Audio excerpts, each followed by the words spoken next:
Welcome to special interview. నేను రమ్మ మండవ. ఈరోజు మనతో పాటు గూడూరి సత్యనారాయణ గారు ఉన్నారు.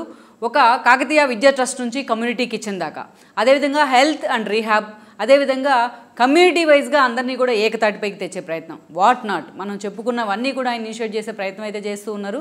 అదేవిధంగా అట్ ద సేమ్ టైం మొత్తం రిమోట్ ఏరియాస్ నుంచి కూడా ఒక కన్స్ట్రక్టివ్గా ఒక వాలంటీర్స్ని కూడా తయారు చేసే ప్రయత్నం అయితే జరుగుతూ వస్తుంది.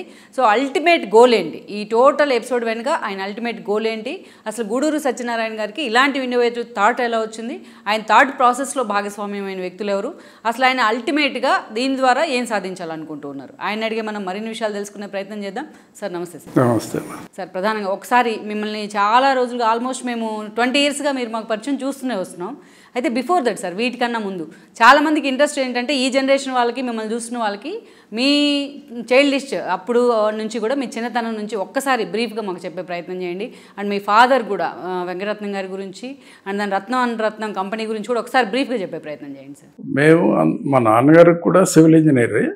ఆయన సివిల్ ఇంజనీర్ అవటం కొంత మాకు ఇన్స్పిరేషను. సర్వీస్లో ఎప్పుడు జాయిన్ కాలేదు మేము.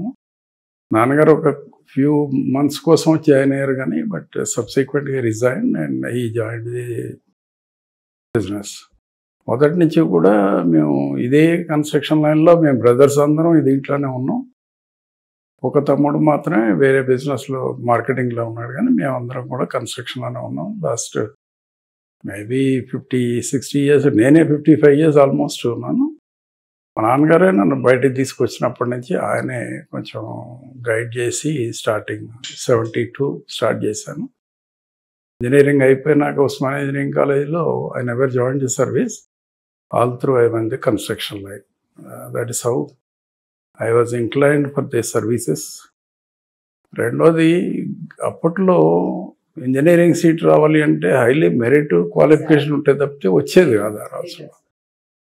అట్లా అదృష్టం కొద్దీ నాకు మెరిట్లో రావటం అంటే particularly at that time engineering seat అంటే ఒక అడ్వెంచరే కదా. చాలా అసలు రావటం చాలా గ్రేట్. అప్పుడు ఇంజనీరింగ్ కానీ మెడిసిన్ కానీ ఏదైనా చాలా టఫ్. దాంట్లో కాంపిటీషన్లో నేను ఉస్మానియా ఇంజనీరింగ్ కాలేజీలోనే సీట్ తీసుకోగలిగాను. అప్పుడే సివిల్ ఇంజనీరింగ్ స్టార్టింగ్ నుంచే సివిల్ ఇంజనీరింగ్లో ఉన్నాను నేను. అయినా కూడా ఎన్నడూ మళ్ళీ కాలేజీకి వెళ్ళి డిగ్రీ కూడా తీసుకున్న పాపాను పోలేదు. తర్వాత తీసుకున్నా కానీ సర్వీస్లోకి వెళ్ళలేదు కదా, అందుకని అవసరం లేకపోయింది. అంటే మీ four father sir particularly from ఏపీనా ఆర్ తెలంగాణ? నేను మొత్తం స్టూడెంట్ లైఫ్ అంతా తెలంగాణలోనే. మా ఫాదరు ఆంధ్రప్రదేశ్ నుంచి విజయవాడ దగ్గర విలేజ్లో నుంచి వచ్చి మీ రూట్స్ అక్కడే ఉన్నాయి.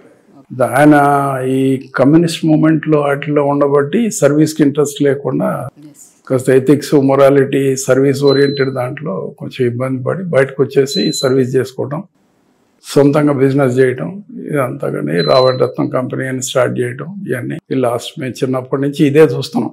అంటే సార్ మీ ఫాదర్ కన్స్ట్రక్షన్ వైపు ఉన్నారు కాబట్టి మీరు ఇంజనీరింగ్ సైడ్ వచ్చారనుకోవాలా? ఇంజనీరింగ్ అనేది కంపల్సరీగా ఎథిక్స్ సంబంధం లేదు, క్వాలిఫికేషన్స్ మీదే వచ్చేది. అది మంచి మార్క్స్ వస్తే వస్తాయి.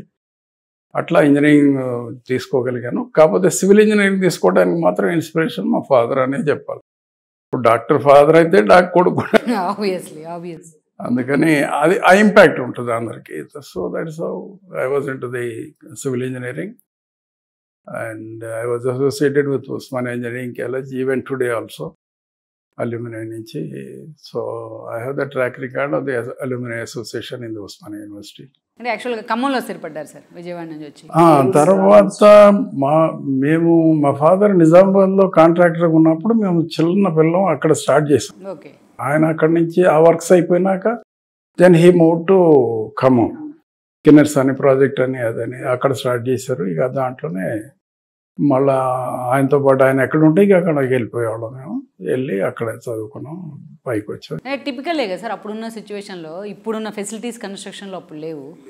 సో అట్లాంటి ఛాలెంజెస్ ఎలా ఫేస్ చేశారు అంటారు మీ ఫాదర్? అప్పుడు కన్వెన్షనల్గా అందరితో పాటే మనం చేసేవాళ్ళం. అప్పుడు ఎంత ఎక్విప్మెంట్ ఇవి మాన్యువల్లోనే ఎక్కువ చేసేవాళ్ళం.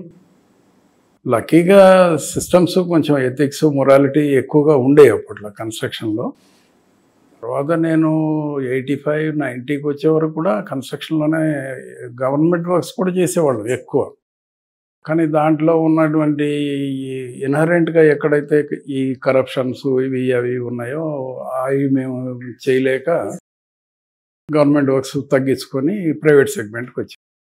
ప్రైవేట్ సెగ్మెంట్కి వచ్చి మేజర్గా ఎన్టీపీసీ కానీ వేరే ఇటువంటివి చూసుకునేవాళ్ళం. ఎక్కడైతే ఈ కరప్షన్ ఈ ఛార్జెస్ లేవు గవర్నమెంట్ వర్క్స్ అంటే పబ్లిక్ సెక్టర్ అయితే మనకి ఎంత క్లీన్గా ఉంటుంది. అందులో మనకి ఏంటంటే షార్ట్ స్పాన్లో ఉంటాయి 1 year 2 years 1 year 2 years. So అట్లా చేసి దాని నుంచి వచ్చాం. తర్వాత ఇక హైదరాబాద్ బేస్ చేసుకొని మీరు ఈ ఫీల్డ్కి రావడానికి మీ ఫాదర్ ఇంపాక్టేషన్ అంటే ఎంతవరకు ఉంటుంది సార్?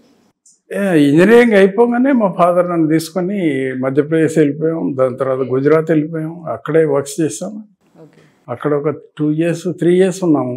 3.5 years ఉన్నాము అక్కడ మధ్యప్రదేశ్ గుజరాత్లో. దాని తర్వాత మేము మళ్ళీ ఖమ్మం వెళ్ళి ఖమ్మంలో డిపార్ట్మెంట్లో గవర్నమెంట్ వర్క్స్ చేసేవాళ్ళం. సో అట్లా కెరియర్ స్టార్ట్ చేసాం. అంటే మధ్యలో పొలిటికల్ టచ్ కూడా పొలిటికల్ ఫ్లేవర్ కూడా అద్దినట్టున్నారు మీ కెరీర్కి కొంచెం. అంటే బిజినెస్లో ఉన్నప్పుడు పొలిటీషియన్స్ న్యాచురల్గా తగులుతూ ఉంటారు. కాకపోతే నాకేంటంటే స్టూడెంట్ యూనియన్ యాక్టివిటీస్ నుంచి కూడా ఉస్మానియా యూనివర్సిటీలో ఎక్కువ ఉండేది. దాని నుంచి నేను ఎట్టి పరిస్థితుల్లో సర్వీస్ ఓరియంటేషన్లో వెళ్ళాలి అని అంటే పాలిటిక్స్లో కూడా ఉండాలి అని. కాకపోతే సఫిషియెంట్గా ఎర్నింగ్స్ వచ్చినాక దాంట్లోకి వెళ్ళాలి అనే దాని మీద టైం తీసుకోవాల్సి వచ్చింది. 1990 వరకు కూడా దాని జోలికి వెళ్ళలే. నేను డైరెక్ట్గానే ఉన్నాను కానీ దాని జోలికి వెళ్ళలేదు. 1990లో అక్కడి నుంచి మొదలుపెట్టి పార్లమెంట్కి వెళ్ళాలి. నాకు ఎంతసేపు టార్గెట్ పార్లమెంటే. ఎందుకు పార్లమెంట్ అంటే మనకి లా మేకింగ్ ఏజెన్సీ ఏదైతే ఉందో అది పార్లమెంట్. ఏదన్నా చేయగలిగితే పార్లమెంట్ మెంబరే కానీ అసెంబ్లీ మెంబర్స్ అంత స్కోప్ కూడా ఉండదు. ఇక్కడ ఉన్నటువంటి వాతావరణంలో మనం చేయలేము. డిగ్నిఫైడ్గా నేషనల్ వైడ్ ఏదైనా చేయగలిగితే పార్లమెంటే కరెక్ట్ అని నేను మొదటి నుంచి కూడా పార్లమెంట్కే ట్రై చేశాను. ఒక 10 years బాగానే కష్టపడి తిరిగా కానీ బట్ పొలిటికల్ పార్టీస్ అంత ఎంకరేజ్ చేయలేదు. ఎవ్రీ టైము సీట్ అనేది 90% ఎఫిషియన్సీ సీట్ తెచ్చుకోవడం. పబ్లిక్ మ్యాండేట్ అనేది సెకండరీ. ఇంకా మిగతా 10%లో ఓటింగ్ అని ఇవన్నీ లక్ ఫ్యాక్టర్ కూడా ఉంటుంది అంటారా? ఫ్యాక్టర్ కంటే ఈ పొలిటీషియన్స్ మ్యానిపులేషన్స్ ఎక్కువ కదా. Money is not the matter. Money plays some role, కానీ ఎక్కువగా ఈ పొలిటికల్ ఈక్వేషన్స్లో క్యాస్ట్ ఈక్వేషన్స్ గ్రూప్స్ ఈక్వేషన్స్ ఇవి మనకి దట్ మీరు చెప్తున్న మీ ఖమ్మం జిల్లాలో ఇంకా ఎక్కువ ఉంటాయి అనుకుంటాను. ఉన్నాయి, అన్నీ ఉన్నాయి. ఖమ్మంలో బేసిక్గా అది కమ్యూనిస్ట్ బేస్ ఏరియా అయినా కానీ నేను I was accepted by all the communities, all the political parties also. Exactly. అంటే ఫైనాన్షియల్గా కొంచెం బాగానే ఉండేవాడిని, ప్లస్ సిన్సియర్గా సర్వీస్ చేయడానికి వచ్చారు అనే భావన పబ్లిక్లోకి వచ్చింది. బాగా ఎంకరేజ్ చేసిన మాట వస్తుంది పబ్లిక్లో. ఇక కాకపోతే ఇక సస్టైనబిలిటీ ఎప్పుడు వస్తుందంటే విన్ చాయిస్ వచ్చినప్పుడే సస్టైన్ వస్తుంది. అది లేనప్పుడు మనం ఇబ్బంది పడతాం. అంటే సార్ మిమ్మల్ని నేను ప్రజారాజ్యంలో కూడా చూశాను. ప్రజారాజ్యంతో కూడా కొన్ని రోజులు మీరు అసోసియేట్ అయ్యారు. అది దాని కాన్సెప్ట్ సామాజిక న్యాయం కోసం అప్పుడు పొలిటికల్ పార్టీ పెట్టాలి అనే దాని మీద వెళ్ళింది అది. ఎగ్జాక్ట్. కాకపోతే ఆబ్జెక్ట్ వేరే, డైరెక్షన్ వేరే అయిపోయింది. అది దాంట్లో సస్టైన్ కాలేకపోయాం. అదొక బ్యాడ్ ఎక్స్పీరియన్సే దాంతో.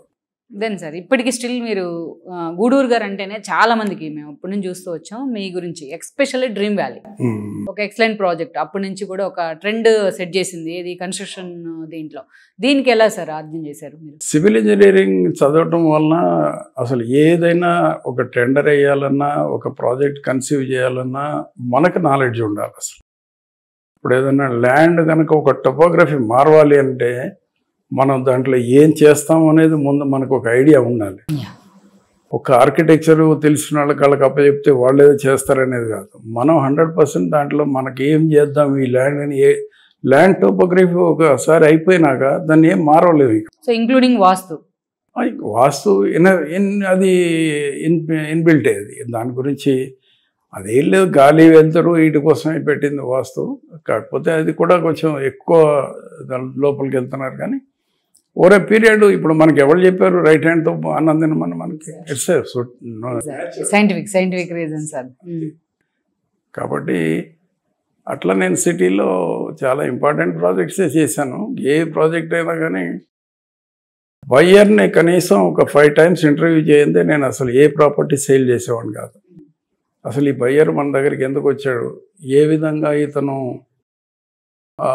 ఈ ప్రాపర్టీని యూజ్ చేసుకుంటాడు, టెనెంట్కి ఇస్తాడా, ఉంచుకుంటాడా, వాడిని మిస్యూజ్ చేస్తాడా, పక్కన నైబర్స్కి ప్రాబ్లం వస్తుంది అనే దాని మీద కనీసం ఒక 5 times వాళ్ళతో మాట్లాడిందే. ఎప్పుడు నేను ప్రాపర్టీ డెవలప్ చేసిన ప్రాపర్టీ ఎవరికి ఇవ్వలేదు.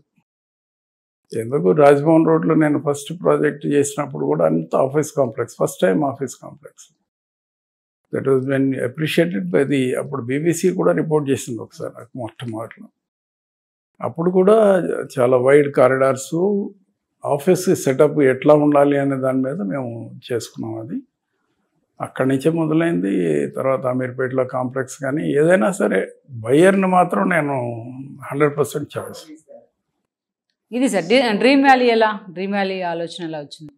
మొదటి నుంచి ఎక్కువ నాకు యూరోప్లో చూశాను, యుఎస్లో చూశాను. ఈ టౌన్షిప్స్, ఈ కాన్సెప్ట్ కొంచెం ఫేర్గా ఉంది. ఇప్పుడు హైదరాబాద్లో ఈ కాన్సెప్ట్ లేదు. ఎంతసేపు అపార్ట్మెంట్స్ ఇవే, కానీ అసలు అపార్ట్మెంట్స్ అనేది ఈ కొంచెం గాలి వెలుతురు కూడా కష్టం.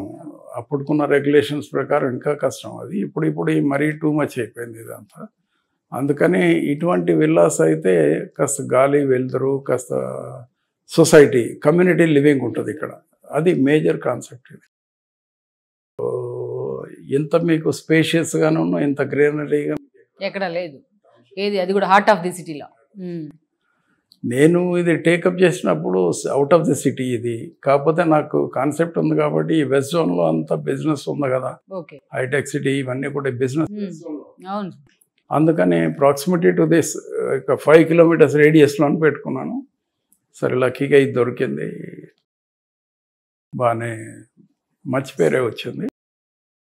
ఇప్పటికీ కూడా సెకండ్ సేల్ చేయనిచ్చేవాడిని కాదు ఎక్కువ. అలా ఎప్పుడు మొదటి నుంచి కూడా 100% వాళ్ళు అంత ఇంట్రెస్ట్ ఉంటేనే అమ్మేవాడిని. ఏదన్నా ఇన్వెస్ట్మెంట్కో లేకపోతే దానికో అంటే నేను ఎక్కువ. నేను కూడా విన్నాను సార్, అదే ఎవరన్నా మీకు లాయర్లకి, జర్నలిస్టులకి, వీళ్ళందరికీ కూడా కొంచెం న్యూసెన్స్ వద్దు అనేసి. ఎందుకంటే ఇప్పుడు ఎంప్లాయీ సెగ్మెంట్లు కానీ ఎవరైనా పొద్దున్నీ సాయంత్రం వరకు మనం స్ట్రెస్ వస్తాం. సాయంత్రం ఇంటికి వచ్చినాక కంఫర్ట్గా నిద్రపోవాలి అని అంటే నైబర్స్ బాగుండాలి. ఎగ్జాక్ట్లీ. అవి రెండు సరిగ్గా లేకపోతే నీకు లైఫ్ మిజరబుల్ అయిపోతుంది. మళ్ళీ మార్నింగ్ పనికి వెళ్తాను, పిల్లలు స్కూల్కి వెళ్ళాలి, ఇవన్నీ చాలా టఫ్. పిల్లలకు కూడా ఏంటంటే ఈ ఎన్విరాన్మెంట్లో వాళ్ళ గ్రోత్ కూడా చాలా ప్రాపర్గా ఉంటుంది ఇటువంటి కమ్యూనిటీస్లో ఉంటే. అపార్ట్మెంట్స్లోకి వచ్చే వరకు కన్జర్వేషన్నెస్ ఉంటుంది, ఆ స్కూల్ అట్మాస్ఫియర్ అది. మీరు అందుకని చూడండి, ఏ ఫంక్షన్లకు వెళ్ళండి, ఎక్కడన్నా ల్యాండ్స్కేప్ కనపడితే పిల్లలంతా పరిగెత్తాడుకుంటూ ఉంటారు. సో అది మేజర్. అయితే బిజినెస్ చేయడానికి ఇంత లావిష్గా చేయాలంటే బిజినెస్ ఎకనామిక్స్ ఒప్పుకో. Exactly sir. అందుకే ఇప్పుడు ఎక్కడన్నా మా బిల్డర్స్ కానీ ఎవడన్నా కనపడితే always they request me, I mean మీరు ఎందుకు వచ్చారు సార్ ఇక్కడికి, తొందరగా వెళ్ళిపోండి. ఎథిక్స్, వాల్యూస్ అవి పనికిరావని చెప్తారు. చాయిస్ బిల్డర్కి బయ్యర్ చాయిస్ మనకుంటే క్రెడిబిలిటీ పెరుగుద్ది, మనకి డెఫినెట్గా పెరుగుతుంది. కానీ అట్ ద సేమ్ టైం మీరు అంటున్నట్టు ఫైనాన్షియల్ బర్డెన్ కూడా ఉంటుంది కదా. ఉంటుంది, పర్వాలేదు. మనం బ్రేక్ ఈవెన్ చూసుకోవాలి. దాని మీదే ఓవర్ నైట్ అది ఒకటే కంటిన్యూస్ ప్రాసెస్లో మనం ఎప్పుడు ఆ జంప్ కూడా చూడకూడదు. కంటిన్యూటీ కూడా చూసుకోవాలి. బిజినెస్ ప్రాస్పెక్ట్స్ మనకి క్రెడిబిలిటీ కనుక పెరిగితే న్యాచురల్ బెంచ్ మార్క్ క్రియేట్ చేసాం అనేది. ఇలాంటి ప్రాజెక్ట్స్ ఉన్నాయా సార్ డ్రీమ్ వ్యాలీ తర్వాత? ఇంకా నేను చేయలేదు ఇక దాని తర్వాత అన్ని అపార్ట్మెంట్స్ 2-3 చేశాను. మళ్ళీ అంటే దీనికంటే కూడా 100 acresలో గోల్ఫ్ క్లబ్ అవి చేయాలని చాలా ప్రయత్నం చేసే, కానీ ప్రతిదీ లిటిగేషన్ ల్యాండ్స్ అది దొరకటం అదే ఇంకా కుదరలేదు. రూరల్లో సార్ అపార్ట్ ఫ్రమ్ హైదరాబాద్ ఇంకెక్కడన్నా ప్రాజెక్ట్స్ చేపట్టారా మీ వైపు నుంచి? లేదు, కన్స్ట్రక్షన్లో చేసేవాడిని. బెంగళూరులోనూ, గుజరాత్లో, మధ్యప్రదేశ్లో అయినా చేసే, కానీ అపార్ట్మెంట్స్ కానీ ఇవి కానీ అవుట్ ఆఫ్ హైదరాబాద్ నేను పోను. కానీ ఇవ్వాలి సార్, మీరు కన్స్ట్రక్షన్ ఫీల్డ్లో ఉన్నారు కాబట్టి నేను అడుగుతున్నా. ఇవాళ మనం టీవీ ఆన్ చేస్తేనో సోషల్ మీడియాలో చూసిన number of ads, real estate projects, వాళ్ళకి యాడ్స్ ఇచ్చుకోవడము, గేటెడ్ కమ్యూనిటీస్ దగ్గర నుంచి మీరు చూసి అవుటర్ మనం వెళ్తుంటే రింగ్ రోడ్ దిగుతుంటే మొత్తం ఎక్కడ చూసిన పొలాలు లేవు సార్. సో ఇది ఎటువైపు లీడ్ చేస్తున్నాం అనేది మొన్న మీరు చూస్తారు కోకాపేటలో ఒక హైప్ క్రియేట్ అవ్వడం కానీ 100 crores అన్నట్టు. ఎలా సార్, ఎలా చూస్తారు దీన్ని? ఈ లాస్ట్ 10 yearsగా చాలా ఈ గవర్నమెంట్స్ చాలా హైప్ క్రియేట్ చేసి దీనివల్ల కామన్ మ్యాన్కి రీచ్ లేకుండా అయిపోయాడు. ఎఫోర్డబిలిటీ అనేది ఇవాళ ఎవళ్ళు కోట్లు పెట్టి ఇల్లు కొనాలి అని అంటే 1980లో జూబ్లీ హిల్స్లో ప్లాట్ కొన్నప్పటికీ ఇప్పటికీ చూస్తే అప్పుడు 100 rupees per yard ఉంటే ఇప్పుడు 2 లక్షలు 3 lakhs ఉంది సార్. అసలు ఆ ప్రైస్ ఎక్కడిది? ఎవళ్ళు అంత హైప్ చేశారు? ఈ సొసైటీ ఎడిపోతూ ఉంది. ఇంత ఇన్ఫ్లేషన్ నేను ఈ 10 yearsగానే ఎక్కువ చూసాను. కానీ ఇట్ లీడ్స్ టు సమ్వేర్ కదా సార్. ఇప్పుడు కామన్ మ్యాన్ మీరు అన్నట్టు ఇప్పుడు మేము ఇల్లు కొనుక్కోవాలంటే డబుల్ బెడ్రూమ్ ఇల్లు కొనుక్కోవాలంటే ఇప్పుడు గచ్చిబౌలి లాంటి చోట చూస్తే డబుల్ బెడ్రూమ్స్ లేవు, అన్ని 4 bedrooms 3 bedrooms అనేది అదట్టు మళ్ళీ ఆకాశంలో. డబుల్ బెడ్రూమ్ అయినా కానీ దాంట్లో ఆర్కిటెక్చరల్ ఫీచర్స్ ఎట్టున్నాయంటే రేషియో మెయింటైన్ చేయాలి. ఒక రూమ్ ఉందనుకో, ఒక రూమ్ డైమెన్షన్స్ ఉందనుకో, ఇట్ షుడ్ బి అబౌట్ 1:1.5 డైమెన్షన్స్లో ఉండాలి. అది it should not be like a square, it should be always rectangular and it should be the proportionate in the dimensions. మీరు hall కానీ ఇల్లు కానీ ఏదైనా చూడండి, అట్లా ఉన్నప్పుడు అంబియన్స్ ఉంటుంది. లేకపోతే ఇరుగ్గా ఉండదు. ఇన్బిల్ట్ ఆర్కిటెక్చర్లో ఇది ఒక ప్రైమరీ సబ్జెక్ట్. ఇది చాలామందికి అర్థం కానిది ఏంటంటే మనం ల్యాండ్ డైమెన్షన్స్ ఇచ్చి ఆర్కిటెక్చర్కి అప్పచెప్పేస్తే వాళ్ళు ఏదో ఒకటి గీసిస్తారు. నేను అట్లా కాదు. నేను కంపల్సరీగా ఇప్పుడు ఇఫ్ యూఆర్ బయ్యర్ నా కాన్సెప్ట్ ప్రకారం నీకు ఇల్లు ఇది కుదురుతుందా లేదా అనేది కూడా నేను చూసుకుంటా ముందు. అసలు ఎంతవరకు ఫీజిబిలిటీ ఉంటుంది, నీకు గ్రౌండ్ ఫ్లోర్లో కిచెన్ కావాలా, ఫస్ట్ ఫ్లోర్లో కిచెన్ కావాలా, ఎక్కడ కావాలి, నీకు వచ్చే పేరెంట్స్ ఎక్కడ ఉండాలి, నువ్వు ఎక్కడ ఉంటావు, నీ గ్రాండ్ చిల్డ్రన్ ఎక్కడ, నీ చిల్డ్రన్ ఎక్కడ ఉండాలి, ఇవి ఇంత ప్లానింగ్ చేసుకోవాలి. నువ్వు క్వశ్చన్ వేసేటప్పుడే బయ్యర్కి ఇన్ని క్వశ్చన్లు వేస్తే నీకు కరెక్ట్ క్లారిటీ ఉంటుంది. ఇప్పుడు ఓల్డ్ ఏజ్ పేరెంట్స్ ఉన్నారనుకో, వాళ్ళని ఏ ఫ్లోర్లో ఉంచాలి, వాళ్ళకి ఏ విధమైనటువంటి సౌకర్యాలు కావాలి. ఎందుకంటే ఓల్డ్ ఏజ్లో వెట్ బాత్రూమ్, డ్రై బాత్రూమ్స్ ఇట్లా కావాలి. వాళ్ళకి ఏదైనా అటు ఇటు కింద పడ్డారు ప్రాబ్లం. అవన్నీ కూడా ఎవరో చెప్పాల్సిన పని లేదు, ఇన్బిల్ట్గా మనకి తెలవాలి, బిల్డర్కి తెలవాలి. అందుట్లో ఇవాళ రేపు క్వాలిఫికేషన్ ఉన్న బిల్డర్స్ చాలా తక్కువ. ప్రతి వాళ్ళు రియల్ ఎస్టేట్లోకి వచ్చేసేసి ముక్కు తెలియని వాళ్ళు. చాలా బయ్యర్కి క్వాలిటీ తగ్గిపోతూ ఉంది. అంటే ఈ ఆర్టిఫిషియల్ హైప్ సార్ మీరు ఎక్కడికి వెళ్తుందంటారు? ఇది ఇప్పుడు ఆల్మోస్ట్ ఇంకా ఇప్పుడు నేను అనుకుంటాం మ్యాక్సిమం పీక్కి వెళ్ళిపోయింది, ఇంకా డౌన్ఫాల్ మళ్ళీ కింద పడుతున్నాడు. దీంట్లో ఏమీ సంశయం లేదు, డెఫినెట్గా తగ్గిపోతుంది. అలాగే సార్, ఇప్పుడు దాకా కన్స్ట్రక్షన్ ఫీల్డ్లో ఉన్న గూడూరు గారు, పొలిటికల్ ఫ్లేవర్ ఉన్న గూడూరు గారు ఒక ఎత్తు అయితే, ఇప్పుడు సెకండ్ ఇన్నింగ్స్ మీరు స్టార్ట్ చేసిన విధానం కానీ, ఒక విద్యా ట్రస్ట్ దగ్గర నుంచి ఈరోజు ఒక కమ్యూనిటీకి ఇచ్చిన దాకా ఎలా సార్, ఎలా అసలు ఇలాంటి ఆలోచన ఎలా వచ్చింది? ఫస్ట్ ఆ విద్యా ట్రస్ట్ అనేది ఒక ట్రెమెండియస్ థాట్, అది ఎలా వచ్చిందంటారు? అంటే ఆల్మోస్ట్ మేము చాలామంది హైకోర్టు జడ్జెస్ కానీ, ఐఏఎస్ కానీ, ఐపీఎస్లు కానీ, ఇందుట్లో క్లీన్గా లైఫ్ లీడ్ చేసిన వాళ్ళు చాలామంది ఉన్నారు. అందరూ కరెక్ట్. ఎగ్జాక్ట్లీ. మనం క్లీన్గా ఉంటే వాళ్ళందరినీ ఎంతమంది మనకి ఈ సర్వీస్ చేయగలిగిన మనస్తత్వం ఉన్నాళ్ళు ఎంతమంది అనేది కొంచెం అసెస్ చేసుకోవాలి. అసెస్ చేసుకున్నాక అసలు ఈ డైరెక్షన్ ఎడిపోతుంది, ఈ సొసైటీ కానీ ఈ కమ్యూనిటీ కానీ ఏ విధంగా ఒక డైరెక్షన్కి వెళ్ళిపోతూ ఉంది. ఇది ఇప్పుడు చూడండి, మన హాస్టల్స్లో ఉన్న ఆడపిల్లలు ఎవ్వళ్ళు కూడా జడేసుకోకుండా హాస్టల్ నుంచి స్కూల్కి వెళ్ళరు. నీ డ్రెస్ చూస్తేనే నీకు ఎంతో గౌరవప్రదమైనటువంటి ఒక షేప్ కనపడతారన్నమాట. అది మేము చిన్నప్పుడు చూసేవాళ్ళం. రాను మాకు తర్వాత ఇప్పుడు 3 తరాలు చూస్తూ వస్తాం. ఇప్పుడు మళ్ళీ డ్రెస్ గురించి మాట్లాడితే గొడవలు అయిపోతాయి. అందుకనే దాన్ని అట్లా చెప్పకుండా వాళ్ళని సిస్టమేటిక్గా డిసిప్లిన్ కల్చర్లో తీసుకురావాలి అనేది ఒకటి. రెండోది, మేమందరం రిటైర్మెంట్ అయిపోయినాక చాలామంది అందరూ కూడా ఖాళీగానే ఉన్నాం. ఆల్మోస్ట్ రిటైర్మెంట్ అయినాక అంటే చాలా ఇప్పుడు కమర్షియల్ ఆస్పెక్ట్ లేదు కాబట్టి వీలైనంత వరకు ఈ పెద్దవాళ్ళందరినీ ఒక దగ్గర కూర్చోబెట్టి మనం ఈ సొసైటీకి మనం ఏమి రీపే చేయగలుగుతాము, ఎట్లా చేద్దాం. మనం ఏదో సొసైటీని రిఫార్మ్ చేస్తాం, రిఫార్మర్ కాలేకపోవచ్చు, కానీ మన కంట్రిబ్యూషన్ అయితే కొంత చేయగలుగుతాం మనం. దాంట్లో కొంతమంది సజెషన్స్ ప్రకారం కొంత హాస్టల్స్ పెట్టి దాని తర్వాత ఎడ్యుకేషను, దానికి ప్రైమరీ ఎడ్యుకేషన్ కంటే కూడా ముందు అసలు రూరల్ ఏరియాస్లో ఉన్నటువంటి ఫార్మర్స్ కానీ మిడిల్ క్లాస్ ఎంప్లాయీస్ కానీ వీళ్ళు చాలా అంటే చాలా ఇబ్బంది పడుతున్నారు. ఇంత హైప్లో ఈ సొసైటీలో వాళ్ళు మేనేజ్ చేసుకోవాలంటే ఫ్యామిలీస్ చాలా అవుట్ ఆఫ్ రీచ్ అయిపోయింది. వాళ్ళు ఈ అప్పర్ క్యాస్ట్లో ఉన్నటువంటి పిల్లలకి ఏమవుతుంది, ఆ ఫ్యామిలీస్కి గవర్నమెంట్ స్కూల్లో చేర్పాలంటే వాళ్ళకి నామోషి, ప్రైవేట్ స్కూల్కి పంపించాలంటే పోలేద కాస్ట్. అలాగని గవర్నమెంట్ స్కీమ్స్ ఏమి వీళ్ళకి రావు, రిజర్వేషన్స్ ఏమి ఉండవు. ప్రతిదీ గవర్నమెంట్ చేస్తుందని కూడా మనం ఎదురు చూడకూడదు. సో ఈ గ్యాప్లో మనం ఎక్కడైనా ఫిట్ ఇన్ అవుతామా అని మేము ఆలోచన చేసి లాభం లేదు, మనం ఎక్కడో చోట కొంత బ్రిడ్జ్ క్రియేట్ చేసి వీళ్ళకి ఆదుకోవాలి. ఫస్ట్ ఈ రైతులకు కానీ రైతు కూలీలకు కానీ లేకపోతే ఈ కౌలుదారులు ఉంటారు, వీళ్ళు లారీ డ్రైవర్లు ఉంటారు. ఇప్పుడు మా దగ్గర ఎంప్లాయీసే ఉన్నారు, 20,000 30,000 ఇస్తామంటే వాళ్ళు ఏం చదువు చెప్పించుకోగలుగుతారు. అందుకని వీళ్ళందరికీ అనుకున్నామంటే వీళ్ళకి బర్డెన్ తప్పియాలి, పేరెంట్స్ బర్డెన్ తప్పియాలి. ఫస్ట్ పేరెంట్స్ బర్డెన్ తప్పించేసి ఆ హాస్టల్ ఫెసిలిటీస్ కనుక మనం తీసుకోగలిగితే వీళ్ళని తీసుకెళ్ళి గవర్నమెంట్ స్కూల్లో పెట్టేసాం అనుకో, గవర్నమెంట్లో ఉన్నటువంటి teaching staff highly qualified teaching వాళ్ళది, ఆర్గనైజ్డ్ సెగ్మెంట్ అది. అన్ఫార్చునేట్గా గవర్నమెంట్ మానిటర్ చేయలేకపోతూ ఉంది, కానీ అదర్వైజ్ అది ఇట్స్ కూడా ఇన్స్టిట్యూషన్. ఇప్పుడు ఏ స్కూల్లో అయినా సరే టీచర్స్ అనేవాళ్ళు చాలా హైలీ క్వాలిఫైడ్ ఉంటారు, వాళ్ళని ప్రాపర్గా యూజ్ చేసుకోగలిగితే టాలెంట్ బయటకు వస్తుంది వాళ్ళకి. మేము అందుకే మన హాస్టల్స్కి స్కూల్కి దగ్గరలో పెట్టుకుని వీళ్ళని తీసుకెళ్ళి గవర్నమెంట్ స్కూల్లో చేస్తే ఆటోమేటిక్గా వాళ్ళు పికప్ అవుతారు. ప్రతి స్కూల్లో కూడా మన వాళ్ళు బ్రాండ్ అంబాసిడర్స్ అవుతారు.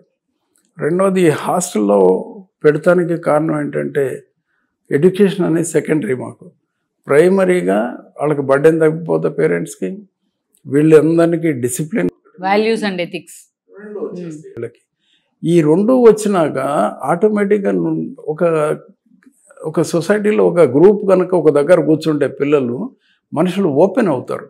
అసలు ఏంటి మనం ఏం చదువుతున్నాం, పెద్దాడు 7వ తరగతి 6వ తరగతికి బట్ ఏం చదువుతున్నాడు ఏం లేదు, వాళ్ళని జాగ్రత్తగా చూసుకోవటం, ఇవన్నీ డెవలప్ వద్దంటే కూడా డెవలప్ అవుతాయి. ఇది సార్ ఇప్పుడు మీరు మిడిల్ క్లాస్ ఫ్యామిలీస్ లో మిడిల్ క్లాస్ ఫ్యామిలీ టచ్ చేసినప్పుడు వాళ్ళకి యాస్పిరేషన్స్ ఎక్కువగా ఉంటాయి కదా, ఫ్రీ ఎడ్యుకేషన్ అన్నప్పుడు వాళ్ళని గవర్నమెంట్ స్కూల్ వరకు అనే మాటని ఎట్లా కన్ఫైన్ చేయగలిగారు, ఎట్లా కన్విన్స్ చేయగలిగారు? అది గవర్నమెంట్ స్కూల్ అనేది కంపల్సరీగా ఒక సిస్టంలో వాళ్ళకి స్కూల్ కావాలి, డే టైము వాళ్ళకి స్కూల్ కావాలి. హాస్టల్లో అనే దాని మీద మనం ఇప్పుడు అంతా ఆన్లైన్ క్లాసెస్ చేసుకోవచ్చు, మనం ఇంపార్టెంట్ వాళ్ళతో లెక్చర్స్ ఇప్పించవచ్చు మనం ప్రైవేట్గా. దీనివలన కొంత ఎడ్యుకేషన్ వాళ్ళకి అప్గ్రేడ్ చేసుకుంటాం. మీకు గవర్నమెంట్ చెప్పేదానికి సప్లిమెంట్ చేస్తాం మనం. ఇది ఎక్కడ మనం బ్రిడ్జ్ క్రియేట్ చేసి వీళ్ళిద్దరికి వీళ్ళని ఎట్లా ముందుకు తీసుకెళ్ళాలి అంటే లోకల్గా ఉన్న వాళ్ళతోనూ ఇంట్రెస్ట్ ఉన్న వాళ్ళతోనూ అసోసియేట్ చేయించారు. చాలామంది ఉన్నారు, ఎన్జిఓ ఆర్గనైజేషన్స్ చాలామంది వస్తూ ఉంటారు. వాళ్ళని కూడా ఎప్పుడన్నా, ఇప్పుడు నువ్వే ఉన్నావు, ఎప్పుడన్నా హాస్టల్కి వెళ్ళి ఒకసారి పిల్లలతో మాట్లాడామా ఒక 1/2 అవర్ 1 అవర్ అని అంటే దీనివల్ల చాలా ఎక్స్పోజర్ వస్తుంది పిల్లలకి. ఆ ఇంటరాక్షను నీకు ఇంట్లో ఉంటే రాదు, స్కూల్లో ఉంటే రాదు. అది స్కూల్లో వాళ్ళ కరికులం వేరే ఉంటుంది. అందుకని ఇది ఒక మీడియా, ఈ ఒక ఇన్స్టిట్యూషన్ ద్వారా అయితే డెఫినెట్గా వీళ్ళకి మంచి ఎడ్యుకేషన్ చేయొచ్చు, మంచి సొసైటీలో వాళ్ళని బుద్ధిమంతులు చేయొచ్చు. ఇంకోటి ఏమనుకున్నామంటే ఏ ఫ్యామిలీ నిలబడాలన్నా ఇంట్లో ఆడపిల్ల కనుక మంచి సౌకర్యంగా చూసుకోగలిగితే ఇల్లు సెక్యూర్డ్ ఉంటుంది, 100% ఆ ఇల్లు ప్రాస్పర్ అవడానికి అవకాశం ఉంటుంది. అందుకని ఆ వెర్రిపోకళ్ళు పోకుండా వీళ్ళని జాగ్రత్తగా కనుక మనం మానిటర్ చేసి వీళ్ళని కనుక తీర్చిదిద్దగలిగితే అది ఎప్పుడు చేయగలుగుతాం, చిన్నప్పుడే చేయగలగాలి. 6th 7th క్లాస్లో అప్పుడే వాళ్ళని మోల్డ్ చేయాలి. ఆడ అయిపోయినాక ఇక మోల్డ్లో పడిపోతే ఇంకా నీకు లైఫ్ టైము వాళ్ళ ఫ్యామిలీ, వాళ్ళ పేరెంట్స్ ఏంటి, వాళ్ళ గ్రాండ్ పేరెంట్స్, చిల్డ్రన్ ఏంటి, మొత్తం అందరినీ they will be able to take care. ఎడ్యుకేషనే కాకుండా రెండోది డిసిప్లిన్. దాంతో నీకు సొసైటీలో ఎవరికి ఎందుకు వాళ్ళకి నమస్కారం పెడుతున్నాం, ఎందుకు ఈ సంస్కారం ఎవరు నేర్పాలి, పెద్దవాళ్ళని ఎందుకు గౌరవం చేయాలి, ఎప్పుడు గౌరవం చేయాలి, ఎవళ్ళు తాతలన్నా మనవాళ్ళన్నా రిలేషన్స్ ఏంటి, అంకులు ఆంటీలు ఇవన్నీ అనకుండా వీలైనంత వరకు కొంత కల్చర్ మార్పాలి. దీనికోసం పెట్టింది మనం ఈ హాస్టల్స్లో మేజర్గా ఎక్కువ డంప్ ఇక్కడ వస్తుంది. మొత్తం ఎన్ని ఉన్నాయి సార్ క్యాంపస్? ఇప్పుడు 9 ఉన్నాయి మనకి, ఇంకా కొన్ని 5-6 ఇప్పుడు వస్తాయి. పర్వాలేదు. కాన్సెప్ట్ వైజ్ ఎవరైనా సరే అప్పర్ క్యాస్ట్లో కానీ లోయర్ మిడిల్ క్లాస్లో ఉన్న ఇన్కమ్ గ్రూప్ వాళ్ళందరినీ తీసుకొచ్చి ఇట్లా మీరు ఉన్నవాళ్ళు లేని వాళ్ళకి సపోర్ట్ చేయాల్సిన అవసరం ఉంది ఇది. ఎందుకంటే వీళ్ళకి గవర్నమెంట్ బెనిఫిట్స్ రావు, వీళ్ళకి ఎక్కువ రావు.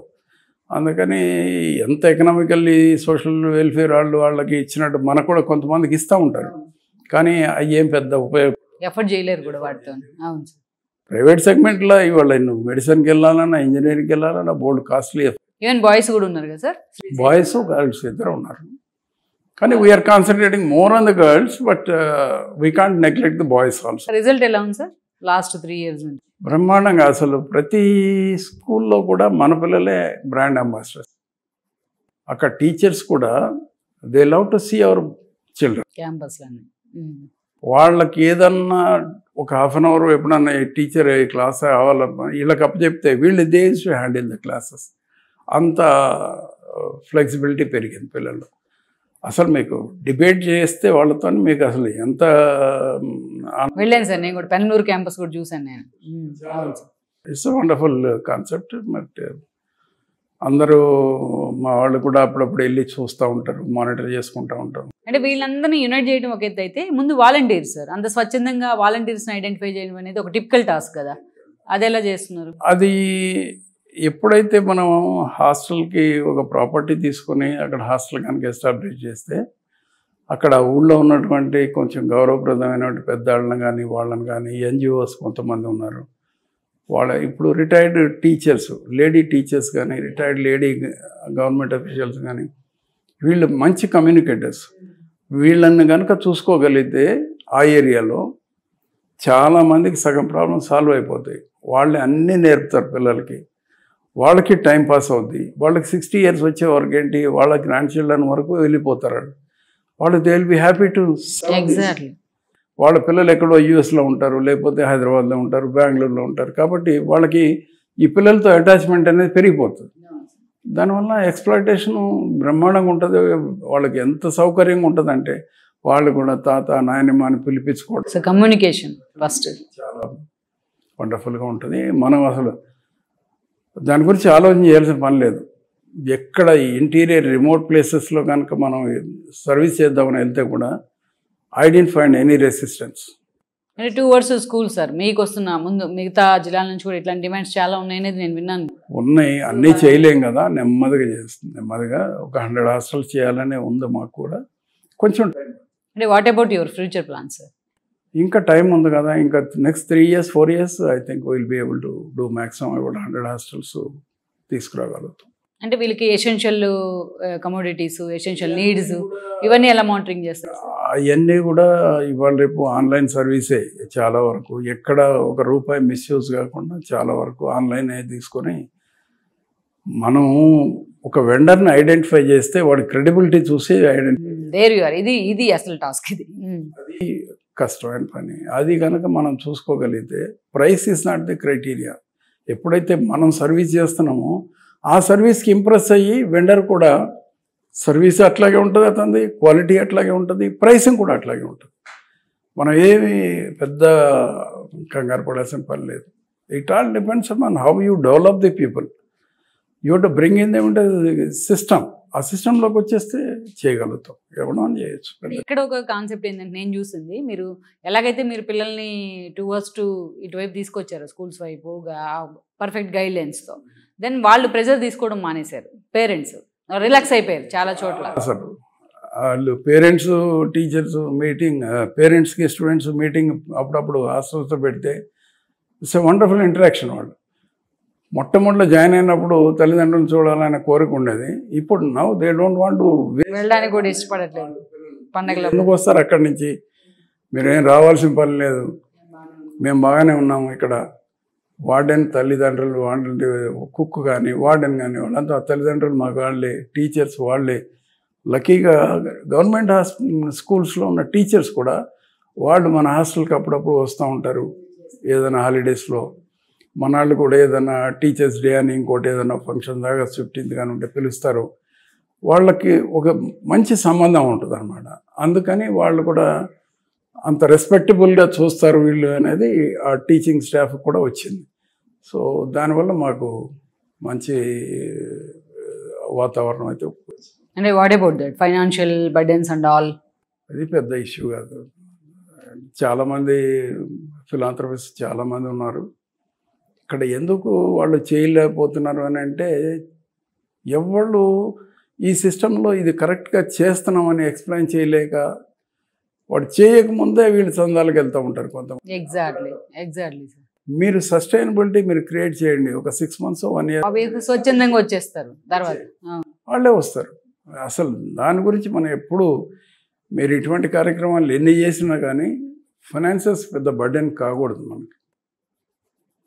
చాలామంది పెద్ద వాళ్ళు కూడా వాళ్ళకి అవుట్సోర్స్ లేక ఎలా చేయాలి, ఏం చేయాలి, వెల్దీగా ఉన్నా కానీ ఎవరు చేసేవాడు సరిగ్గా కరెక్టే లేకపోతే. నేను 2-3 ఇన్స్టిట్యూషన్స్ దగ్గరికి వెళ్ళినప్పుడు వాళ్ళు ఇదొక్కటే ఎట్లా అండి వివోటి వాళ్ళు ఇంకా 10 చేయాలి కదా అని వాళ్ళు ఏదో అసైన్మెంట్ అది పుష్ చేస్తున్నారు. వెళ్ళి ట్రై చేసా కానీ అవన్నీ మనం చేయలేము. చేయగలిగింది అంతవరకు చేసి ఇది సక్సెస్ఫుల్గా చేసామని అనిపించుకోవడానికి నేను చూస్తుంది ఏంటంటే, ఇంకా యంగర్ జనరేషన్ పికప్ చేయాలి, ఇట్లా ఇన్వాల్వ్మెంట్ చేయాలి. ఎక్కువ మందిని ఇన్వాల్వ్మెంట్ చేయగలిగితే మనం 100% సక్సెస్ అవుతాం. దాంట్లో మనకి అంటే సార్ ఒక లాంగ్ రన్ గోల్లో పర్ఫెక్ట్ పాత్లో వెళ్తున్నప్పుడు వెనక్కి లాగే వాళ్ళు ఎక్కువ మంది ఉంటారు కదా, ఇట్లాంటి ఇన్స్టిట్యూట్స్ అట్లా ఉంటారు. అనవసరంగా ఆ దృష్టి పెట్టుకోకూడదు. మన ఆబ్జెక్ట్ క్లియర్గా ఉండాలి. మన కాన్సెప్ట్ క్లియర్గా ఉన్నప్పుడు మన సర్వీసు 100% కంఫర్ట్గా ఉంటుంది. ఏం మనకి నన్ను కాదు అనుకోవాలా. ఇప్పుడు నేను అదే ప్రైవేట్ బిజినెస్లో అనుకో సోలోగా బాధపడతాను, నేను తిడుతూ ఉంటాను. కానీ ఈ ఆర్గనైజేషన్కి వచ్చినప్పుడు నువ్వేమన్నా అన్నా కానీ నన్ను కాదు అనుకొని పోవాల్సిందే, లేకపోతే చేయలేవు. ఎప్పుడు సోషల్ నెట్వర్క్లో ఎక్కడ కూడా ఇన్నోవేషన్స్ ఎవరన్నా ఏమన్నా మన కాదు అని తప్పించుకోవడానికి పోవడం అయితేనే మనం సక్సెస్ఫుల్గా చేయగలుగుతాం. గోల్ కూడా డిస్టర్బ్ అవుతుంది. ఎప్పుడు 10 మందిని కలిసి చేయగలిగితేనే చేయగలుగుతాం అటువంటివన్నీ. కానీ సార్ పర్టికులర్గా ఈ ఇష్యూలో చాలామంది ఇప్పుడు కమ్యూనిటీ వింగ్స్ అంటంతో నేను, కమ్యూనిటీ బ్యాక్గ్రౌండ్ అంటంతో నేను, ఆ సంఘాలు అంటంతో నేను చాలా విమర్శలు ఉంటాయి. మీరు అన్నట్టు చందాల దగ్గర, డబ్బుల దగ్గర, లేకపోతే ఇంకొక ఈగోస్ నెంబర్ ఆఫ్ ఇష్యూస్ కదా మనం చూస్తాం. మీరే ఇంకా ఎక్కువ చూసుంటారు మాకన్నా. సో వీటన్నిటిని ఎలా బ్యాలెన్స్ చేయగలుగుతున్నారు? చూసాము అవన్నీ కూడా. ఇంతకుముందు సొసైటీ ఆ డైరెక్షన్లో నడిచింది. ఇప్పుడు కొన్ని సంఘాలు డబ్బులు వసూలు చేసి ముందు బిల్డింగ్లు కట్టేస్తారు, తర్వాత ఆ బిల్డింగ్ ఏం చేయాలనో వాళ్ళకి. మీరే చెప్తున్నాం, మేము చాలా చోట్ల చూసి వచ్చారు కదా ఖాళీగా పెట్టుకుని. ఇప్పటికీ అన్నీ ఇప్పుడు మేము కట్టిన బిల్డింగ్ ఏం లేదు, అన్నీ పాతవి. ఏది ఓల్డేజ్ హోమ్స్ అని అది అని ఇది అని కట్టిన ఆ బిల్డింగ్స్ అన్నీ వాళ్ళు కరెంట్ బిల్లు కట్టలేక దాన్ని మెయింటెనెన్స్ చేయలేక అటువంటి బిల్డింగ్స్ అన్నీ ఇప్పుడు చాలా ఉన్నాయి. ఇంకా దాన్ని ప్రాపర్గా యూజ్ చేసుకోవడానికి మెషినరీ దొరక్క వాళ్ళు కూడా ఇబ్బంది పడుతున్నారు. అవుట్ ఆఫ్ అంబిషన్ కొంచెం ఏదో నడిపించాలి కట్టేస్తారు. కట్టేసినాక దాన్ని ఏం చేయాలి? వాటిని దాని బదులు ఆ ఎఫర్ట్ ఏదో స్టూడెంట్స్ మీద, పిల్లల మీద, దాని మీద పెట్టుకోవచ్చు. చాలా మంది ఇప్పుడు ఈ మ్యారేజెస్ చూస్తున్నాము, ఇటువంటి చాలా మంది కూడా వాళ్ళంతా ఖర్చులు పెడుతున్నారు. అటువంటి వాళ్ళకు కూడా కొంత మెసేజ్ ఏం వెళ్ళాలంటే, you adapt about 50 children. Obviously చేసుకో, నీకు తృప్తి ఉంటుంది. నువ్వు భోజనాలు పెడుతున్నావు, లగ్జరీస్గా భోజనాలు పెడుతున్నావు, తినేవాడు ఎంత వేస్ట్ అయిందో వస్తున్నాడు, తిట్టుకుంటానే వస్తున్నాడు. ఎవడు నేను సంతోషంగా అన్నదాత సుఖీమని అనకుండా వెళ్ళిపోతున్నాడు. ఏం పెడుతున్నారు, ఏం తింటున్నారు కూడా అర్థం కావట్లేదు సార్. అది ఆ సిస్టమ్ నుంచి కొంచెం తప్పుకోవాలి మనం. చాలామంది ఇప్పుడు కొంత తప్పుకుంటున్నారు. అది కొంత కమ్యూనికేట్ కూడా చేయాల్సిన అవసరం, రెస్పాన్సిబిలిటీ కూడా మేమందరం ఫీల్ అవుతున్నాం. అంటే వేస్ట్ ఆఫ్ ఫుడ్డే కదా సార్, వేస్ట్ ఆఫ్ మనీ కూడా కదా. నేషనల్ వెల్త్ పాడైపోయినట్టే కదా. ఇప్పుడు లేని వాళ్ళేమో అసలు లేకుండా ఉంటున్నారు, కాని వాళ్ళకేమో ఆడి జేబులు కత్తిరించేదో పైకి వస్తాడు. అవసరం ఉన్న వాళ్ళకేమో వాళ్ళకి అవసరానికి కష్టం అవుతుంది. చిన్న సన్నకారు రైతులు కానీ, లేకపోతే కౌలుదారులు కానీ, ఇప్పుడు మా దగ్గర చదువుతారు కొంతమంది DCM డ్రైవర్ పిల్లలు కానివ్వండి, ఇటువంటి చాలామంది ఉన్నారు.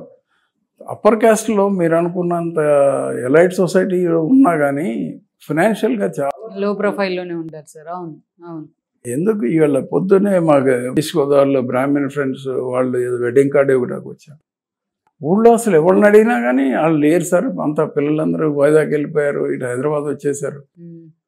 ప్రతి విలేజ్లో ఎవళ్ళు కూడా పిల్లలు లేరు, అందరూ బయటకు వెళ్ళిపోయారు. వాళ్ళ ట్రెడిషనల్ ప్రొఫెషన్ ఏదైతే ఉంటాయో అవి కూడా వదిలిపెట్టేసేసి అందరూ ఎంప్లాయ్మెంట్కి వచ్చేసారు. ఆ కల్చర్ ఇప్పుడు ఊర్లే ఖాళీ అయిపోయినాయి. ఖాళీ అయిపోయింది. ఇప్పుడు అది మనం దాన్ని ఏ విధంగా తీసుకెళ్ళాలి అనేది చూడాలి. అంటే ఓటేయడానికి కూడా రావట్లేదు సార్ చాలా మంది, కనీసం ఆ అవేర్నెస్ కూడా లేకుండా పోతుంది అనేది. అంటే ఆ రెస్పాన్సిబిలిటీ ఫీల్ కావట్లేదు. మన ఓటు వాల్యూ ఎంత అనేది వాళ్ళకి. రెండోది మనం పర్సంటేజ్ లెక్క అడుగుతున్నాం కానీ ఓటింగ్ పర్సంటేజ్ 67% అని అంటున్నాం. అసలు ఎన్యూమరేషన్ చేసేవాళ్ళు సరిగ్గా చేస్తే బహుశా 90% ఓటింగ్ అయ్యే ఉంటుంది మనకి. ఎందుకంటే చచ్చినాడు పుచ్చినాడు వాళ్ళందరి పేర్లు ఓటర్ లిస్ట్లో ఉంటాయి. ఎవడన్నా వస్తాడు క్రాస్ చెక్ చేసి కూడా చేసుకుంటాడు కానీ వాడు అసలు డిలీట్ చేయట్లేదు. అందుకని ఈ డిస్పారిటీ కొంత ఉందని నేనైతే అనుకుంటున్నాను.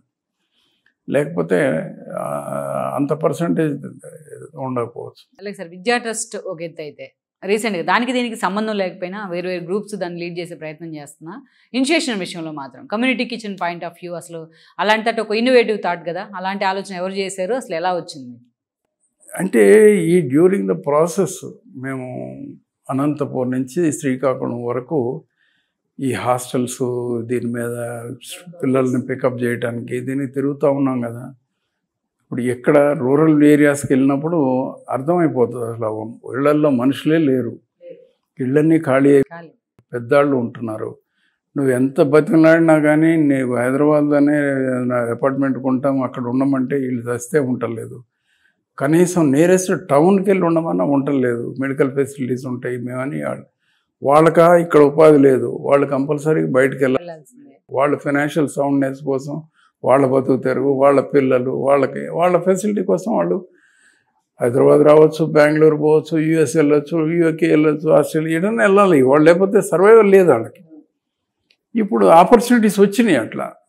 పేరెంట్స్ ఏమో వీళ్ళని ఎక్కడన్నా ఓల్డ్ ఏజ్ హోమ్లో పెడదామంటే వాళ్ళు ఇన్సల్ట్గా ఫీల్ అవుతున్నారు, ఇబ్బంది పడుతున్నారు. వాళ్ళకి కావాల్సినటువంటి ఎన్విరాన్మెంట్ ఉంటుంది. వాళ్ళ ఇంట్లో వాళ్ళు ఉంటే, నేను ఇదే ఇంట్లో పుట్టాను, మా తాత ఇక్కడే పుట్టాడు, నేను ఇక్కడే పుట్టాను, నేను ఇక్కడే పోవాలి, ఇంత సెంటిమెంటల్గా ఉంటారు మన వాళ్ళు రూరల్ ఏరియాస్లో. అయితే ఇంతకుముందు బయటికి వచ్చి ఎవరో పొద్దునో సాయంత్రం అందరు రోడ్డు మీదకి వచ్చి ఎవరు పోవడం చేయటం, బయట ఎవరు కనపడకపోతే ఏంటి ఇవాళ పొద్దున్నే బయటికి రాలేదు, ఏమైపోయాడు రాత్రి అని అసలు ఇప్పుడు ఏంటి పక్కింటి వాళ్ళతో మాట్లాడాలన్నా నువ్వు ఫోన్లోనే మాట్లాడుతున్నావు. అసలు నీ ఇంట్లో ఎవరు ఉన్నారు, నీ పక్కన ఎవరు ఉన్నారు, ఆలన పాలన చూసేవాళ్ళే లేరు. కొడుకులు కూతుళ్ళు అంతా బయట ఉన్నా కానీ వాళ్ళు ఫోన్లు చేస్తారు, మాట్లాడతారు, డబ్బులు పంపుతారు, బట్టలు పంపుతారు, మెడిసిన్స్ పంపుతారు, అన్నీ పంపుతున్నారు. కానీ ఈ హ్యూమన్ టచ్ వాల్యూస్ లేకుండా ఎన్ని రోజులు బతుకుతారు? వైఫ్ అండ్ హస్బెండ్ ఒకటే ఇంట్లో నీకు 24 అవర్స్లో ఎంతసేపు మాట్లాడుకుంటారు? వాళ్ళే పోట్లాడుకోవాలి ఈ పరిస్థితి. దీనివలన మెంటల్ టార్చర్, సైకలాజికల్ ఎఫెక్ట్ అది నిజం. వీళ్ళని బయటికి తీసుకొస్తే తప్పితే ఈ ఎన్విరాన్మెంట్లో ఆ విలేజ్లోనే వాళ్ళు కంఫర్ట్గా ఉండాలి. అది ఉన్నప్పుడే వాళ్ళకి గౌరవప్రదమైన వాల్యూ ఉంటుంది, ఆరోగ్యంగా కూడా ఉంటారు. అది లేనప్పుడు మగ్గిపోతున్నారు వీళ్ళల్లో. దానికోసం అని చెప్పి చూసినాక అనిపించింది, ఏ విలేజ్లో చూసినా 60 years అండ్ అబోవ్ కనుక చూస్తే వాళ్ళే ఎక్కువగా ఉంటున్నారు.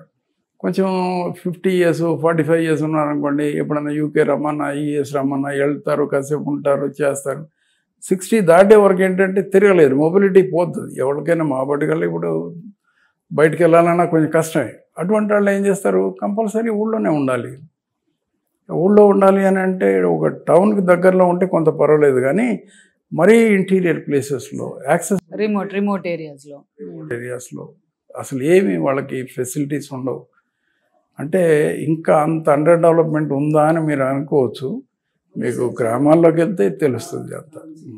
మనం టౌన్లో చూస్తేనో లేకపోతే అక్కడక్కడ వాటర్ లైక్ మీకు డ్రాట్ ఏరియాస్కి వెళ్తే వాటర్ రిసోర్సెస్ కూడా లేవు సార్ తెచ్చుకొని. ఇవన్నీ ఉన్నాయి. అవి అడ్రస్ చేస్తే తప్పితే ఈ ఓల్డేజ్ సీనియర్ సిటిజన్స్కి కొంత ఇబ్బందికరమైన వాతావరణం తప్పియచ్చు అని మేము అనుకున్నాం. ట్రైల్ వేసి చూద్దాం అసలు ఇది ఎంతవరకు చేయదు, ఎందుకంటే చాలా పెద్ద రిఫార్మేషన్ ఇది. అది చేయగలుగుతామా లేదా అని చూసాము, కొంత ఎన్యూమరేషన్ చేసి చూసాము. 60 years ప్లస్ ఉన్నవాళ్ళు ఎంతమంది ఉంటారు ఒక విలేజ్లో అని చూస్తే ఉన్న వాళ్ళల్లో కనీసం ఒక 60% వరకు పెద్దవాళ్ళే ఉన్నారు. అంతే సార్, 45-50 ఉంటారు. 60 years ఉన్న వాళ్ళు ఎక్కువ ఉంటారు. దాంట్లో విడోస్ ఉంటారు, లేకపోతే వైఫ్ చనిపోయిన వాళ్ళు ఉంటారు, ఓల్డ్ ఏజ్ పేరెంట్స్ ఇద్దరు ఉంటారు, వాళ్ళు 85 years 80 years. వీళ్ళందరూ ఇళ్లలోనే ఉంటున్నారు. వాళ్ళకి రోజు వండుకోమంటే పొద్దున మధ్యాహ్నం సాయంత్రం ఎవళ్ళు హెల్పర్స్ ఎవళ్ళు ఉండరు. దీనివలన వాళ్ళు అరే ఇది ఏంటి ఒక పూట అనుకుంటే 2 పూటలు 3 పూటలు తినొచ్చు అనే ఆలోచనకు వచ్చారు చాలా వరకు. కాంప్రమైజ్ ఓపిక లేకపోవడం. ఇక వీలైతే పొద్దునే కూర వండుకోవడం, సాయంత్రం వరకు అదే తినడం, అన్నం మాత్రం పెట్టుకోవడం, ఏదో కష్టపడుతున్నారు. దీనికి సొల్యూషన్ ఏంటంటే కంపల్సరీగా ఒక కమ్యూనిటీ కిచెన్ అనేది ఒకటి పెట్టుకోగలిగితే దాంట్లో అందరికీ దానికి ఒక యూనిటీ వచ్చేస్తుంది.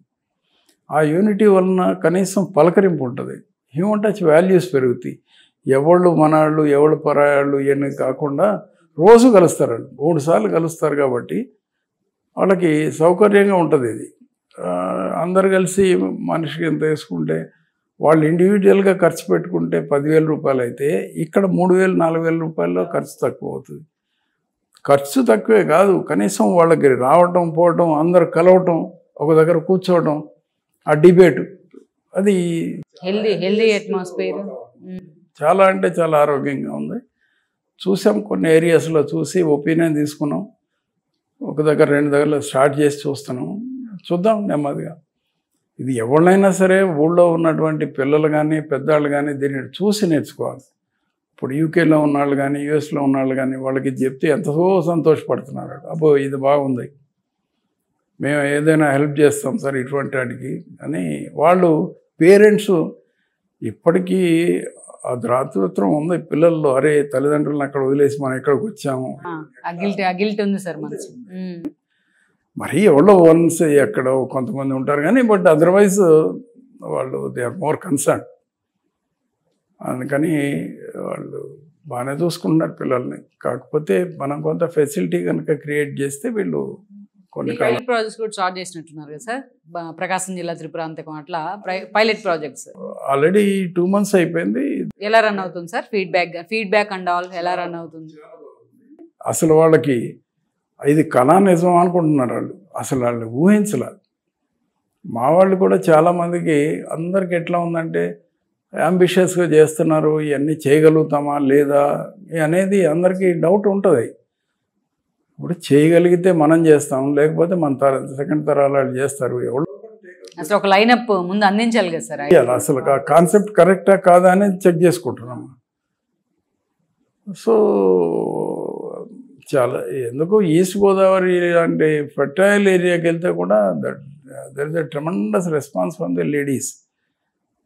మేము ఒక 100 మందిని కూర్చోబెట్టి మాట్లాడుతుంటే మగవాళ్ళు మాట్లాడిన దానికి వేరే క్వశ్చన్స్ ఉంటాయి. ఇది సస్టైనబులా, ఇది కాదా, పాలాడ రాకపోతే ఏంటి, రేపు వంటాడు రాకపోతే ఏంటి అని. ఆడాళ్ళేమో వాళ్ళు వేసి మీరు కూర్చోండి మీకేం తెలుసు, చేసేది మేం కదా, మాకు కదా రిలీఫ్ వచ్చేది అంటే అంత అవేర్నెస్ కూడా పెరిగింది. దాంతో ఫినాన్షియల్లీ బాగా సౌండ్ ఏరియాస్ అవన్నీ. Exactly sir. అంత పెద్ద రైతు కుటుంబాలు కూడా వాళ్ళు they are so happy to have this community kitchen అనేది వాళ్ళకి చాలా అవసరం అనేది ఫీల్ అయ్యారు. మీరు అన్నట్టు human touch is most important కదా. మిగతా టైంకి భోజనం. రెండోది ఎంత టైం మిగులుతుందని, పొద్దున్న సాయంత్రం వరకు బోల్డ్ అంత టైం మిగులుతాం. ఆల్మోస్ట్ ఒక 5 hours అన్న దాని మీద పెట్టాలి కదా సార్ టైం. కష్టం, చేసేవాళ్ళు లేరు ఊళ్ళల్లో. ఇది కొంచెం దీనివల్ల మేము నేర్చుకుంది ఏంటంటే ఉన్నవాళ్ళు లేని వాళ్ళని ఏ విధంగా ఎకనామికల్గా సోషల్గా వీళ్ళు పైకి తీసుకురావాలి అనేది మాత్రం ఇది ఒక ఆలోచన చేయాల్సిన విషయం. అన్నీ గవర్నమెంట్ చేయలేదు, అన్ని విధాలుగా పిల్లలే చేయలేరు. వీళ్ళని ఒక దగ్గర కూర్చోబెట్టడానికి పిల్లలు మాత్రం ఏం చేస్తారు? అది మనం చేస్తే వాళ్ళు రన్ చేస్తూ ఉంటారు. కానీ ఎవరో ఒకరు ఎక్కడో దగ్గర ఇనిషియేట్ తీసుకోవాలి కదా సార్. ఈ ఎలక్షన్స్ అయిపోయినాక నేను అనుకుంటా అందరు పొలిటీషియన్స్ ఈ బాట పట్టాల్సిందే. ఈ సోషల్ కాన్సెప్ట్లోకి వెళ్ళకపోతే నథింగ్ బట్ క్యాంపెయిన్ అవుతుంది వాళ్ళకి. అసలు అది ఎంత సేవ్ అయింది అసలు. అవును సార్. నేను వడ్డే సోమనాథేశ్వరరావు గారితో ఒకసారి కలిసినప్పుడు ఆయన అన్నాడు, పెద్ద ఆయన, ఈ కాన్సెప్ట్ ఎప్పుడో ఉండేది బాబు అసలు మొట్టమొదటిలో, కానీ మేము ఎవరం పెద్ద పట్టించుకోలేదు. తర్వాత స్కూల్స్ లేవని స్కూల్స్ మీద, కానీ స్కూల్స్కి ఒక విలేజ్ నుంచి స్కూల్కి వెళ్ళడానికి 5 కిలోమీటర్లు వెళ్ళి వాళ్ళు అక్కడ ఫ్యామిలీ సెటప్ చేసుకొని చదివేయటం అనేది చాలా కష్టమైంది. ఇది కాదు, కరెక్ట్ హాస్టల్స్ పెట్టారు వీళ్ళు, మీరు బాగా సర్వీస్ చేస్తున్నారు, ఇది కొంచెం బాగానే అప్రిషియబుల్ వాతావరణం ఇది. అంటే ఇక్కడ ఒకటి కదా సార్, దీని ద్వారా మీరు అటు స్కూల్స్ చూసుకున్న చిన్నపిల్లల దగ్గర నుంచి ఆల్మోస్ట్ కదా, మీరు 5th క్లాస్ దగ్గర నుంచి 5th నుంచి అటు పిల్లలు సెక్యూర్ అవుతున్నారు, అండ్ దెన్ పేరెంట్స్ కూడా రిలాక్స్ అవుతున్నారు. 3 తరాలను కలిపినట్టు ఇప్పుడు మీరు మొత్తం మళ్ళీ కిచెన్ ద్వారా, కమ్యూనిటీ కిచెన్ ద్వారా. ఎడ్యుకేషన్ అనేది ఇది సెకండరీ బేస్ నా ఒపీనియన్లో. ఇన్ఫ్రాస్ట్రక్చర్ క్రియేట్ చేసి వాళ్ళని ఒక దగ్గర కూర్చోబెడితే ఆటోమేటిక్గా చదువు అనేది వచ్చేస్తుంది. అది ఏం పెద్ద ఇష్యూ కాదు. 10 మంది ఒక దగ్గర కూర్చుంటే వాళ్ళ స్ట్రెంతే వేరు. ఆ క్రియేషన్ మాత్రం ఇట్స్ ఏ మస్ట్ ఎవరికైనా. ఈ ఆస్పెక్టే కాదు, ఎడ్యుకేషనే కాదు, దేంట్లో అయినా ఇట్స్ ఏ మస్ట్. సార్ ఇందాక మీరు మాట్లాడుతూ ఒక మాట అన్నారు, ఊళ్ళే ఖాళీ అయిపోతుంది పరిస్థితి ఉంది, ఎడ్యుకేషన్ బ్యాక్గ్రౌండ్ అనో ఏదో కెరీర్ కోసమనో అట్లా పరుగులేదు. మీరంటే ఇప్పుడు మా ఊరు ఉంది సార్, చిన్న గ్రామం ప్రకాశం జిల్లాలో. మా చిన్నప్పుడు 2000 ఓట్ బ్యాంక్ ఉండేది, వాళ్ళు చూస్తే 300 కూడా లేదు. సో అట్లా అంటే మళ్ళీ ఈ కమ్యూనిటీ మీద ఫోకస్ పెట్టి వాళ్ళందరినీ యునైట్ చేసే ప్రయత్నంలో సో ఇంకా ఫ్యూచర్గా మీరు చేసిన ప్లాన్స్ ఏంటి? ఈ అసలు మేజర్గా ఒకటి ఎడ్యుకేషను, రెండోది ఎంప్లాయ్మెంట్ దాంట్లో పోయింది. తర్వాత వీళ్ళకి రీహాబిలిటేషన్ ఒకటి చాలా ఇంపార్టెంట్. అంటే మీరు హెల్త్ పాయింట్ ఆఫ్ వ్యూ కూడా next plan? Okay. Health rehabilitation అనేది హైదరాబాద్లో మేము ఎప్పుడో 40 years బ్యాకే I was associated with an organization, ఇక్కడ NGO ఆర్గనైజేషన్లో. We have establish a blood bank. Okay. Blood బ్యాంక్తో పాటు డయాగ్నోస్టిక్ సెంటర్ పెట్టాము. మీరు బయట చేసే దాంట్లో 30-40% చేయొచ్చు. ఓకే. అట్లా అది నాకు కొంచెం బ్యాకప్ ఉంది అది. తర్వాత we are associated with Red Cross also. Medical camps కానీ, బ్లడ్ డొనేషన్ క్యాంప్స్ కానీ, అవన్నీ చూసినాక నాకు అనిపించింది, ఇప్పుడు ఏ విలేజ్కి వెళ్ళినా కానీ కామన్ డిసీజ్ ఏమొస్తున్నాయి, క్యాన్సర్ వస్తూ ఉన్నాయి, షుగర్, బీపీస్ అవి ఎట్లాగో ఉన్నాయి, పెరాలసిస్ ఒకటి వస్తూ ఉంది, కిడ్నీ ఫెయిల్యూర్స్ వస్తున్నాయి. ఈ 3 మేజర్ ఆస్పెక్ట్స్. ఈ 3 ఆస్పెక్ట్స్లో క్యాన్సర్ వచ్చినాడు మ్యాక్సిమం ఉంటే 1 year 2 years ఉంటారు, లేకపోతే ఈ తర్వాత ఉండరు. ఆ 2 years అతను సర్వైవ్ చేయడానికి కనీసం 5 ఎకరాలు 10 ఎకరాలు వాడిని సర్వైవ్ చేయడానికి ప్రయత్నం చేస్తాం. అసలు దానికి డయాగ్నోస్ చేసినా కానీ దాన్ని ఏ విధంగా ఏ స్టేజ్లో ఉందో తెలియకుండా హై వాల్యూ మెడిసిన్స్ ఇచ్చి ట్రీట్మెంట్ ఇచ్చి వాళ్ళని ఇంకా ఇబ్బంది పెడుతున్నారు. అది ఒకటి అడ్రస్ చేయాల్సిన అవసరం కూడా ఉంది. మొన్న వసతారకం క్యాన్సర్ హాస్పిటల్లో కృష్ణయ్య గారితో మాట్లాడుతుంటే అదే చెప్పాడు. ఒక్క ఇంజెక్షన్ 40,000 రూపాయల ఇంజెక్షన్ ఉంటుంది, సేమ్ కాంపోనెంట్లో సేమ్ ఇంగ్రీడియంట్స్లో 1,50,000 ఉంటుంది, 3 lakhs ఉంటుంది. ఎఫోర్డబిలిటీ ఉన్నాడికి అదే ఇంజెక్షన్ ఇచ్చి ఎఫోర్డబిలిటీ లేనాడికి అదే ఇంజెక్షన్ ఇస్తే ఏం ఉపయోగం? అందరికీ లాంగ్విటీ. మనం 2 years బతికిచ్చేది 2 years 2 months బతుకుతాడు. ఇంకా నువ్వు ఇన్ని డబ్బులు ఖర్చు పెట్టించి 3 లక్షలు ఎక్కడ, 1,50,000 ఎక్కడ, 40,000 ఎక్కడ, 10,000 ఎక్కడ? సో డాక్టర్స్ కూడా తెలుసుకోవాల్సింది ఏంటంటే అసలు ఎఫోర్డబిలిటీ ఉంది, ఎఫోర్డబిలిటీ ఉన్నదాన్ని ట్రీట్ చేస్తారా వీళ్ళు, లేకపోతే ఎక్స్పెరిమెంట్ చేసి డబ్బులు ఖర్చు పెట్టిస్తారా? ఇది కొంచెం అడ్రస్ చేయాల్సిన విషయం.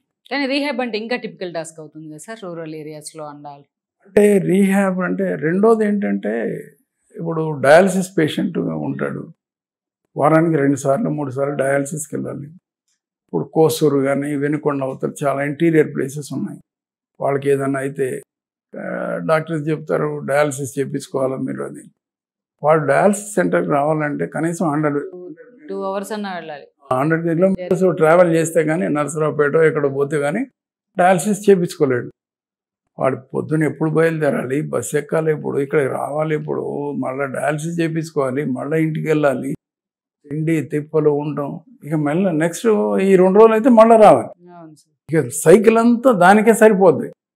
వాడి లాంగ్విటీ ఎంత ఉంటుంది? మ్యాక్సిమం డయాలసిస్ మీదకి వచ్చినాడు పేషెంట్, ఇక కిడ్నీ ట్రాన్స్ప్లాంటేషన్, దాని తర్వాత 1 or 2 years ఇంతే. ఎవరికన్నా యంగర్ ఏజ్ వచ్చిన వాళ్ళకి అది లాంగ్విటీ చూడాలి, కానీ వీళ్ళు ఓల్డ్ ఏజ్కి వచ్చినప్పుడు ఇవన్నీ దీనికోసం వీళ్ళని అడ్రస్ చేయాలి అని అంటే పెరాలసిస్ కూడా సేమ్. ఒక ఇంట్లో ఓల్డ్ ఏజ్ పేరెంట్స్ ఇద్దరు ఉంటారు, పెద్దానికి పెరాలసిస్ వచ్చింది, ఆయనకి డైపర్లు వేస్తున్నారు ఇవాళ రేపు, ఆయన పడుకోబెట్టాలి, లేపాలి, కూర్చోబెట్టాలి అని అంటే మనిషి తోడలేదే ఏమి చేయలేదు. అరే ఒక 500 ఇస్తా ఎవరన్నా రండిరా చేయండి అంటే కూడా ఆ పని ఎవరు చేయమంటున్నారు. అటువంటి వాళ్ళు ఏం చేయాలి? ఎఫోర్డబిలిటీ ఉన్నవాళ్ళు సిటీలో అంటే 20,000 25,000 ఇచ్చేనా పెట్టుకుంటున్నారు, ఎవరో సపోర్ట్ సిస్టమ్, వాళ్ళకి ఎవరు చేయాలి అసలు? ఇంకా వాళ్ళ లాంగ్విటీ తప్పదు. ఇక మనం బతుకున్నంతకాలం మన పేరెంట్స్ను పిల్లలను చూసుకుంటాం కదా, తప్పదు కదా, వాళ్ళు రోజు మానిటర్ చేస్తారు. కానీ ఈ మ్యాన్ పవర్ని ఎట్లా అడ్రస్ చేస్తారు? అదే కిడ్నీ ఫెయిల్యూర్ వాళ్ళకు కూడా ఈ రీహాబిలిటేషన్ సెంటర్ అనేది ఇట్స్ ఎ లౌడ్ థింకింగ్. ఈ హాస్పిటల్స్ వాళ్ళు కొంత కోఆపరేట్ చేస్తాం అంటున్నారు చాలామంది డాక్టర్స్. కానీ నేను అడిగాను, అంటే మేము ప్రొఫెషనల్గా ఉన్నాము, ఇదేమో అడ్మినిస్ట్రేటివ్ కెపాసిటీ. ఎవరన్నా ఎన్జిఓ కానీ రోటరీ వాళ్ళు కానీ లయన్స్ వాళ్ళు కానీ వాళ్ళు టేకప్ చేస్తే కనుక మేము సపోర్ట్ చేయగలం. దానికి సపోజ్ బ్లడ్ కానీ లేకపోతే ఇంకోటి కానీ, లేకపోతే ఇప్పుడు రోటరీ వాళ్ళు ఉన్నారు, వాళ్ళకి మీరు డయాలసిస్ యూనిట్ పెట్టిస్తారు, వాళ్ళు కొంత సపోర్ట్ సిస్టమ్ ఉంది. కాకపోతే దానికి కొంచెం అడ్మినిస్ట్రేటివ్ కెపాసిటీ ఉండి ఒక ఎన్జిఓ వెనుక వాళ్ళని తీసుకుంటే ఆ 100 kilometers or 50 kilometers రేడియస్లో ఉన్న గ్రామాల్లో ఉన్నటువంటి వాళ్ళని తీసుకొచ్చి ఒక 100-200 బెడ్స్లో కనుక వాళ్ళని టేక్ కేర్ చేసి, ఒకళ్ళిద్దరు ఆయాలు, కొంచెం ఫిజియోథెరపిస్టు, ఎవరైనా నర్సెస్ అవి హైర్ చేసుకోవాల్సిందే, సర్వీసెస్ క్వాలిఫైడ్ వాళ్ళని చూసుకోవాలి. ట్రాన్స్పోర్ట్ ఏర్పాటు చేయాలి. బోల్డ్ ఎంతమంది నీకు లోకల్ డాక్టర్స్ ఎంత కంఫర్ట్గా ఉన్నారంటే ఈ కాన్సెప్ట్ చెప్తే they are very happy to serve. వాళ్ళు ఏమంటారు, మేము రోస్టర్ వేసుకుంటాం, ఏ రోజు మేము వెళ్ళి సర్వీస్ చేయగలుగుతాం, మాకు అవసరం ఉన్నా లేకపోయినా కానీ మాకు ఆ టైంలో వీఆర్ అవైలబుల్ అని చెప్పి వాళ్ళందరూ they are very happy. It's a loud thinking. అది ఈ ఏజ్లో ఇప్పుడు టేకప్ చేయగలుగుతాం అనేది చూడాలి. Schools, kitchens and rehabs, health, education and మీరు టువర్డ్స్ టు ఎంప్లాయ్మెంట్. అదే సార్, నేను నెక్స్ట్ క్వశ్చన్ అదే అడగబోతున్నాను. మీరు ఈ ఏజ్లో ఉండి ఇంత ఎఫర్టబుల్గా మీరు నేను చూస్తూనే ఉన్నాను, ఆల్మోస్ట్ మీరు ఎవ్రీ వీక్ వెళ్తూనే ఉన్నారు, ఏదో క్యాంపస్కి వెళ్తున్నారు, ఏదో కిచెన్ సెంటర్కి వెళ్తున్నారు. మరి నెక్స్ట్ మా జనరేషన్కి మీరు ఇస్తున్న ఏంటి సలహాలు ఏంటి? నాతోనే ఏ ఏరియాకి వెళ్ళినా కానీ ఆ ఏరియాలో కొంతమందిని 40-50 years వాళ్ళని కొంతమందిని పికప్ చేస్తాను. వాళ్ళు నన్ను చూసి వాళ్ళు కొంత ఇన్స్పైర్ అవుతున్నారు, మేమే అవుతున్నాం. అవును సార్, అదేమి నాకు డెఫిషియన్సీ అనిపించట్లా. మనం ట్రై చేస్తే దొరుకుతారు. నేను ఇక్కడి నుంచి ట్రావెల్ చేసేటప్పుడే మా ఫ్రెండ్స్ వాళ్ళు వీళ్ళు కొంతమందిని చెప్తా ఉంటే ఈసారి నేను వస్తా, ఈసారి నేను వస్తా. లేదు, ఒక సర్ప్రైజింగ్ థింగ్ ఏంటంటే అసలు వాలంటరీగా వస్తున్నారు వాళ్ళు చాలా మంది. లేదు, ఆ సిన్సియారిటీ ఉంది సొసైటీలో, దాన్ని ఎక్స్ప్లాయిట్ చేయాలి, మనం ఎక్స్ప్లాయిట్ చేసి అసైన్ చేయాలి. ఎక్కడో ముందు అసలు ఐడెంటిఫై సార్. ఇప్పుడు హైదరాబాద్లో ఇవాళ నాకు కావాలంటే 100 మంది వచ్చి సర్వీస్ చేస్తారు, కానీ హైదరాబాద్లో నేను చేసే సర్వీస్ ఏముంటుంది? ఇక్కడ నువ్వు చేయాల్సిందే రూరల్ ఏరియాస్లో సర్వీస్ చేయగలగాలి. రూరల్ మాస్లో ఇప్పుడు వినుకొండ ఉందనుకోండి, వినుకొండలో కనీసం ఎవరికన్నా మన ఒక ఆర్గనైజేషన్ క్రియేట్ చేస్తావు 10 మందిని, అక్కడ ఒక 10-20 kilometers వెళ్ళి చూసేదని చెప్పిరమ్మన్నా మాట్లాడరమ్మన్నా వెళ్ళటానికి వాళ్ళు దే ఆర్ రెడీ. అట్లా టీమ్స్ కొంతమంది కొంచెం నేను మాట్లాడిన విధానం చూసి వాళ్ళు నేర్చుకున్నారు. మనం వెళ్తే ఎట్లా మాట్లాడాలి, ఏం చేయాలి, ఆబ్జెక్ట్కి హౌ టు ట్యాకిల్ అనేది వస్తున్నారు ఇప్పుడే కొంచెం. అందులో ఇప్పుడు నేను ఐడెంటిఫై చేస్తానంటే mostly women folk, retired teachers, lady teachers, కొంచెం పేషెన్స్ ఎక్కువ ఉంటుంది చూస్తాను. పర్టికులర్గా ఇప్పుడు మీరు ఇందాక నుంచి మనం చెప్పుకుంటున్న ఈ కాన్సెప్ట్స్ అన్నిట్లో అల్టిమేట్ గోల్ ఏంటి గూడూరు సత్యనారాయణ గారు? ఇప్పుడు సొసైటీలో అదృష్టం కొద్దీ కంఫర్ట్గా మనం పెరగగలిగాం. నేను పనిచేసినప్పటి నుంచి ఇప్పటికి 50 సంవత్సరాల పైన నాకు బిజినెస్ ఎక్స్పోజర్లో నా దగ్గర పనిచేసిన డ్రైవర్లు కానించి సూపర్వైజర్లు కానించి అందరూ వాళ్ళకి మనవరాళ్ళు కూడా అయిపోయారు. ఇప్పుడు ఎంతమంది నేను సెటిలైట్ చేశానంటే ఎన్ని ఫ్యామిలీస్. నా దగ్గర చెప్పులు లేకుండా సంగం జగాలమూడి నుంచి ఒక కుర్రాడు వచ్చాడు నా దగ్గరికి. జహీరాబాద్ సంగం జగాలమూడి నుంచి నారాకోడూరు దగ్గర ఉంటుంది, గుంటూరు దగ్గర సంగం జగాలం. నేను కొత్తగూడెంలో ఉన్నప్పుడు సార్ మనకి విజ్ఞాన్ క్యాంపస్ దగ్గర అదే చేబ్రోలు నారాకోడూరు తెనాలి రోడ్. ఆడు లుంగి కట్టుకొని చెప్పులు వేసుకొని, చెప్పులు లేకుండానే వచ్చాడు స్లిప్పర్లే వేసుకొని. వాడిని ఎక్కడైనా ఉద్యోగం ఇవ్వమంటే అది చదువు లేదు పాపం. వాడిని ఏం చేయాలి? సరే అని చెప్పి ముందు ఒక 200-300 ఇచ్చి ముందు బట్టలు మార్పిచ్చి ప్యాంటు బుషర్ట్ కొనిచ్చి చెప్పులు ఆయనకు శుభ్రంగా నీట్గా చేసి అని తీసుకొచ్చి సైట్ మీద సూపర్వైజర్ ఎట్లా చేయాలి ఏంటి. ఇప్పుడు మాకు లారీలు వస్తాయి, లోడింగ్ అన్లోడింగ్ ఉంటుంది. అసలు లోడింగ్ సిమెంట్ ఆడు ఎన్ని బస్తాలు వేసుకొచ్చాడు, నిజంగా 200కి వేసుకొచ్చాడా, 150, ఆ మాత్రం కామన్ సెన్స్ ఉంటుంది. రూరల్ ఏరియాస్ నుంచి వచ్చినోడికి చాలా తెలివి ఉంటుంది, కానీ మనం వాడుకోవాలి, వాడికి అప్పచెప్పాలి ఈ బాధ్యత నీది అంటే మొత్తం అన్ని వాళ్ళే చూసుకునేవాడు. చివరికి నా దగ్గర ఒక 5 సంవత్సరాల కల్లా వాడు పెద్ద మేనేజర్ అయిపోయాడు నాకు. అసలు వాడు లేకపోతే నాకు ఏం పని చేయ. ఇప్పుడు వాడు నాకంటే పెద్ద కాంట్రాక్టర్ ఇప్పుడు. చూడండి, అంటే దాంట్లో తృప్తి కూడా ఉంటుంది, ప్రాపర్ గైడెన్స్. ఎక్కడ నాకు ఇబ్బంది అనిపించలే. ఇప్పటికి ఇంతమంది ఇప్పుడు ఉన్న స్టాఫ్ కానీ వీళ్ళందరూ they are with me for last 20, 30 years, 40 years, 50 years. ఇప్పటికీ they are sailing with me. ఎవడన్నా అవసరం లేకపోయినా కానీ, బిజినెస్ లేకపోయినా కానీ వాళ్ళ పిల్లలు, వాళ్ళ ఫ్యామిలీస్ అందరికీ యాక్సెస్ ఉంది నాకు. యాక్చువల్గా ఒక సెక్యూర్డ్ లైఫ్లోకి వచ్చిన తర్వాత, ఒక సర్టన్ ఏజ్ దాటిన తర్వాత ఏముందిలే ఫ్యామిలీని చూసుకుంటా అలా శేష జీవితాన్ని గడిపేద్దాం అనుకునే వాళ్ళే మెజారిటీ 99% ఉంటారు. ఎందుకు గూడూరు గారే సపరేట్గా ఆలోచన చేస్తున్నారంటే ఏం చెప్తారు? లేదు, కొంత ఎక్స్పీరియన్స్ కూడా కావాలి. మనం చేసే బిజినెస్లో we have seen enough high peaks and enough లో పీక్స్. ఎన్ని ఒడిదుడుకులు అంటే ప్రతి బిజినెస్లోనూ ఎవ్రీ 4 yearsకి 2 నిమిషాల్లో పైకి వెళ్ళిపోతాం, 3వ నిమిషాల్లో టక్కని కిందకు వచ్చేస్తాం, మళ్ళీ బాటం నుంచి మళ్ళీ పైకి రావాలి. నీకు ఈ సపోర్ట్ సిస్టమ్ కనుక వీళ్ళందరూ లేకపోతే మళ్ళీ నువ్వు లేకపోవటం కూడా కష్టం అవుతుంది. అంటే నీకు ఆ ఎక్స్పీరియన్స్ కనుక ఉంటే, ఆ మానవత్వం అనేది ఉంటే వీళ్ళందరినీ జాగ్రత్త చూసుకోగలుగుతాం, మనం ముందుకెళ్ళడానికి ఒక అవకాశం ఉంటుంది.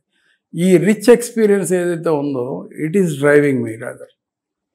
ఇది అందరూ అనుకుంటున్నారు ఇది పెద్ద బర్డెన్ అని. ఇది అసలు బర్డెన్ కాదు, నీ ఇన్వాల్వ్మెంటే బర్డెన్. నువ్వు అక్కడికి వెళ్ళాలి, మాట్లాడాలి, కూర్చోవాలి, చేయగలగాలి. అది చేస్తే అయిపోతుంది. పెద్ద thoroughly enjoying. Not only me, I mean everybody along with me. A friend సర్కిల్లో అయినా సరే ఎవ్రీబడి ఈజ్ ఎంజాయింగ్. అరే నాకు ఇప్పుడు అనిపిస్తుంది ఈ పని ఏదో ఇంకా 10 సంవత్సరాలు 15 సంవత్సరాల ముందు నుంచి చేస్తే బాగుండేది కదా. కానీ ఎలా కన్విన్స్ చేస్తారు సార్? చాలా మంది మొండి పట్టే వాళ్ళు ఉంటారు, చాలా మందికి 1000 డౌట్స్ వస్తూ ఉంటాయి.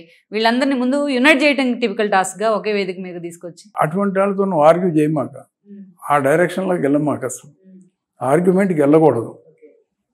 ఏంటి నువ్వు గవర్నమెంట్ స్కూల్లో ఎందుకు పెడతావు అవన్నీ వాళ్ళకి అనవసరం. అది మనకేంటంటే ఓన్లీ ఫోర్ ఫ్రంట్లో ఏదైతే కనపడుతుందో గోల్ ఈజ్ ఇంపార్టెంట్.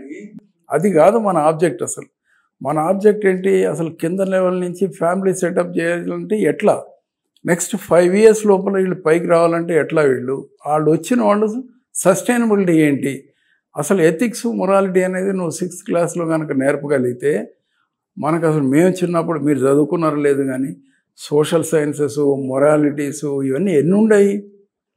అసలు అన్ని పెట్టకథలు చెప్పేవాళ్ళు. ఇది మంచిది, చెడ్డది, బజార్లో ఈగలు అంతాయి, అక్కడ కొనుక్కోవద్దు, అక్కడ తినవద్దు, ఇవన్నీ చిన్నప్పటి నుంచి చెప్పేవాళ్ళు కదా. ఇప్పుడు ఎవరు చెప్తున్నారు మనకి? అందుకని సరే అడ్వాన్స్ టెక్నాలజీ వచ్చింది, దాన్ని అడాప్టబిలిటీ కూడా మనం చేయాలి. మీ ఫ్యామిలీ వైపు నుంచి సార్, ఫ్రెండ్స్ వైపు నుంచి ఓకే మిమ్మల్ని వాళ్ళు ఓన్ చేసేసుకున్నారు, మీ ఫ్యామిలీ వైపు నుంచి కూడా అదే స్థాయిలో సపోర్ట్ ఉంటుందా? ఎంతమంది వస్తూ ఉంటారు కదా, ఇసుగు లేకుండా కూడా అందరూ సపోర్ట్ చేస్తారు. మా తమ్ముళ్ళు కానీ మా పిల్లలు కానీ ఎవళ్ళు అని నో అని కానీ ఇది ఎందుకు కానీ వాళ్ళకి అసలు అంతే అంతే. ఇప్పుడు ఒక డైరెక్షన్లో ఎంత మేము వాళ్ళు చూస్తున్నారు ఇప్పటికి. నా దగ్గర 50, 80, 72లో ఒక డ్రైవర్ ఉండేవాడు. వాడు చిన్న పిల్లాడు, డ్రైవర్ కూడా కాదు, ఒక వంట కోసం నేను గుజరాత్ తీసుకెళ్ళి ఒక్కరండి, 12 సంవత్సరాల పిల్లాడు. వాడు కూడా ఇప్పటికీ ఫోన్ చేస్తాడు, వస్తాడు, అందరినీ గుర్తుపెట్టుకుని ఫోన్ చేసి అడుగుతాడు. మా పిల్లల్ని, మనవాళ్ళని, మనవరాళ్ళని, మా తాతని, మా అందరినీ అడుగుతాడు. ఆడికి మనవాళ్ళు మనవరాళ్ళు కూడా ఉన్నారు. ఎంత టైం స్పెండ్ చేస్తారు సార్? ఎన్నింటికి లేస్తారు? అసలు ఎంత టైం స్పెండ్ చేస్తారు? 6 o'clock లేచిపోతారు. 6 నుంచి మళ్ళీ 8:30, 9 వరకు ఏదో ఒక, లేకపోతే పిచ్చి ఎక్కిపోద్ది. అసలు మనం పని చేయకపోతే సిక్ అయిపోదాం. ఇప్పుడు నాకు ఏదైనా పని లేకపోయిందని అంటే ఇంకా అసలు ఆ రోజు ఏ బుక్ అయినా ఎన్నిసార్లు చదవగలుగుతాం? బుక్స్ చదవలేము, కాన్సన్ట్రేట్ కూడా చేయలేము. అందుట్లో బుక్ రీడింగ్ ఉన్న వాళ్ళు ఏంటంటే ఏ బుక్ తీసినా కానీ ఒక పెన్ను పెన్సిల్ లేకుండా నేను చదవలేను. కంపల్సరీ అండర్లైన్ చేసుకోవాల్సిందే. కాసేపు అయినా కానీ ఏంటి ఇంతకుముందు ఏం చదివాము అనేది మళ్ళీ వెనక్కి వెళ్ళాలి. అంత కాన్సన్ట్రేట్ చేయగలిగితేనే బుక్ రీడింగ్ చేస్తాను నేను. న్యూస్ పేపర్స్ ఇది పెద్ద ఇది కాదు, టైం సరిపోద్ది, చాలా మనకి 24/7 ఉంటాయి. ఎన్ని అవర్స్ మాట్లాడాలి సార్ ఇవన్నీ కోఆర్డినేట్ చేసుకుంటా కిచెన్ దగ్గర నుంచి? ఏముంది అన్ని పెద్ద, నువ్వు ఒక సిస్టమ్ ఒక ఎస్టాబ్లిష్ చేసినప్పుడు అక్కడ రెస్పాన్సిబిలిటీ ఎవరికైనా అప్పచెప్పాలి, వాళ్ళని మానిటర్ చేసుకోవాలి. అంతేగాని డౌన్ బిలోకి వెళ్ళాల్సిన పని లేదు. ఉంటాయి అక్కడ పిల్లలు గొడవ చేస్తూ ఉంటారు, ఒకళ్ళు జడ పీక్కుంటారు, ఒకళ్ళు కొట్టుకుంటారు, ఇవన్నీ తప్పు. ఆ ఏజ్లో కొట్టుకోపోతే పెద్దవాళ్ళైనా కొట్టుకుంటారు. వాళ్ళు వాడని చూసుకుంటాడు. అది మనం పెద్ద దాని గురించి, అది మనం అసైన్ చేసేంతవరకే ఆ పర్సన్ కరెక్ట్గా చూసుకోవాలి. నేను కూడా అంతే. ఇప్పుడు నేను బెంగళూరులో పనిచేసేవాడిని, రాయచూరులో పనిచేసేవాడిని, సాగర్లో పనిచేసేవాడిని. ఎక్కడ పనిచేసినా రామగుండంలో నేను లేకుండా కనీసం 17-18 years పనిచేసేవాడిని. ఇక్కడ హైదరాబాద్లో ఉన్నా కానీ ఎక్కడ ఉన్నా కానీ టెలిఫోన్ లేనప్పుడు కూడా. అప్పుడు పాత రోజుల్లో ఏంటి, రాత్రిపూట నేను ఏటూరు నాగరం నుంచి వరంగల్ వచ్చి, వరంగల్ నుంచి కొత్తగూడెం నేను ఫోన్ చేయాలంటే లైట్నింగ్ కాల్ బుక్ చేసి మళ్ళీ గ్రాసరీస్ అని కొనుక్కొని మళ్ళీ వెళ్ళిపోయేవాడు రాత్రికి. అట్లా we have seen enough of this transformation. మనం కమ్యూనికేట్ చేయగలిగినప్పుడు డెఫినెట్గా మనకి. ఇది ఒకటి సార్ నేను అబ్జర్వ్ చేసింది మీ విషయంలో, ఒక డిసిప్లైన్ అండ్ పర్ఫెక్ట్ ప్లానింగ్. ఇది ఎట్లా సాధ్యమైంది? మీకు అక్కడి నుంచి వచ్చిందేనేమో, మీ 4 fathers నుంచి. మొదటి రెండోది ఏంటంటే, ఇవాళ నువ్వైనా సరే రేపు మార్నింగ్ మనం లేచి ఏం చేయాలి, ఏం పని ఉందో మనకు అనేది నువ్వు ఇవాళ సెట్ చేసుకోవాలి. పొద్దున్నే లేచి స్నానానికి వెళ్ళబోయే ముందు ఇవాళ ప్యాంటు బుషర్ట్ ఏం వేసుకోవాలనేది నువ్వు ముందే ఒక 2-3 నిమిషాలు ప్రాసెస్ పెట్టుకుంటే, మనకి 9 o'clock ఎవడన్నా వస్తారు అని అనుకుంటే you should be there at least by 8:40. So నేనైతే ఇప్పటికి 8:40 నుంచి వచ్చి కూర్చుంటాను. 9 o'clock నువ్వు రాకపోతే ఐ విల్ ఫీల్ రెస్ట్లెస్. అంత ఇబ్బందిగా అనిపిస్తూ ఉంటుంది. అలవాటు అయిపోయాము. అల్టిమేట్గా పంక్చువాలిటీ కూడా అట్లా నేర్పాము. అల్టిమేట్గా మా జనరేషన్కి మీరు ఇచ్చే మెసేజ్ ఏంటి? ఏం లేదు, ప్రైమరీగా డిసిప్లిన్ ఒకటి చాలా, ఇట్స్ ఎ మస్ట్. నీ టైం లేదు అంటారు. టైం షెడ్యూల్ ఒకటి కంపల్సరీగా టైం షెడ్యూల్ మేనేజ్ చేసుకోవాలి. రెండోది మన ఆరోగ్యం, మన హెల్త్ చాలా ఇంపార్టెంట్. నాకు టైం లేదు, నేను వాళ్ళ భోజనం చేయలేదు అని అంటే అది దట్స్ ద రాంగ్ అసెస్మెంట్. నేను నార్మల్గా నా టైమింగ్స్ ప్రకారం కంపల్సరీగా breakfast time breakfast, lunch time భగవంతుడు దిగి వచ్చినా సరే నేను దాన్ని డివియేట్ గాను. ఈ కల్చర్లో కనుక ఫిట్ ఇన్ అయితే అన్నీ సెటరేట్ అయిపోతాయి. మీరు అలవాట్లో గూడూరు గారు అంటే ఏం చెప్తారు సార్? గూడూరు సత్యనారాయణ గారు అంటే ఏం చెప్తారు?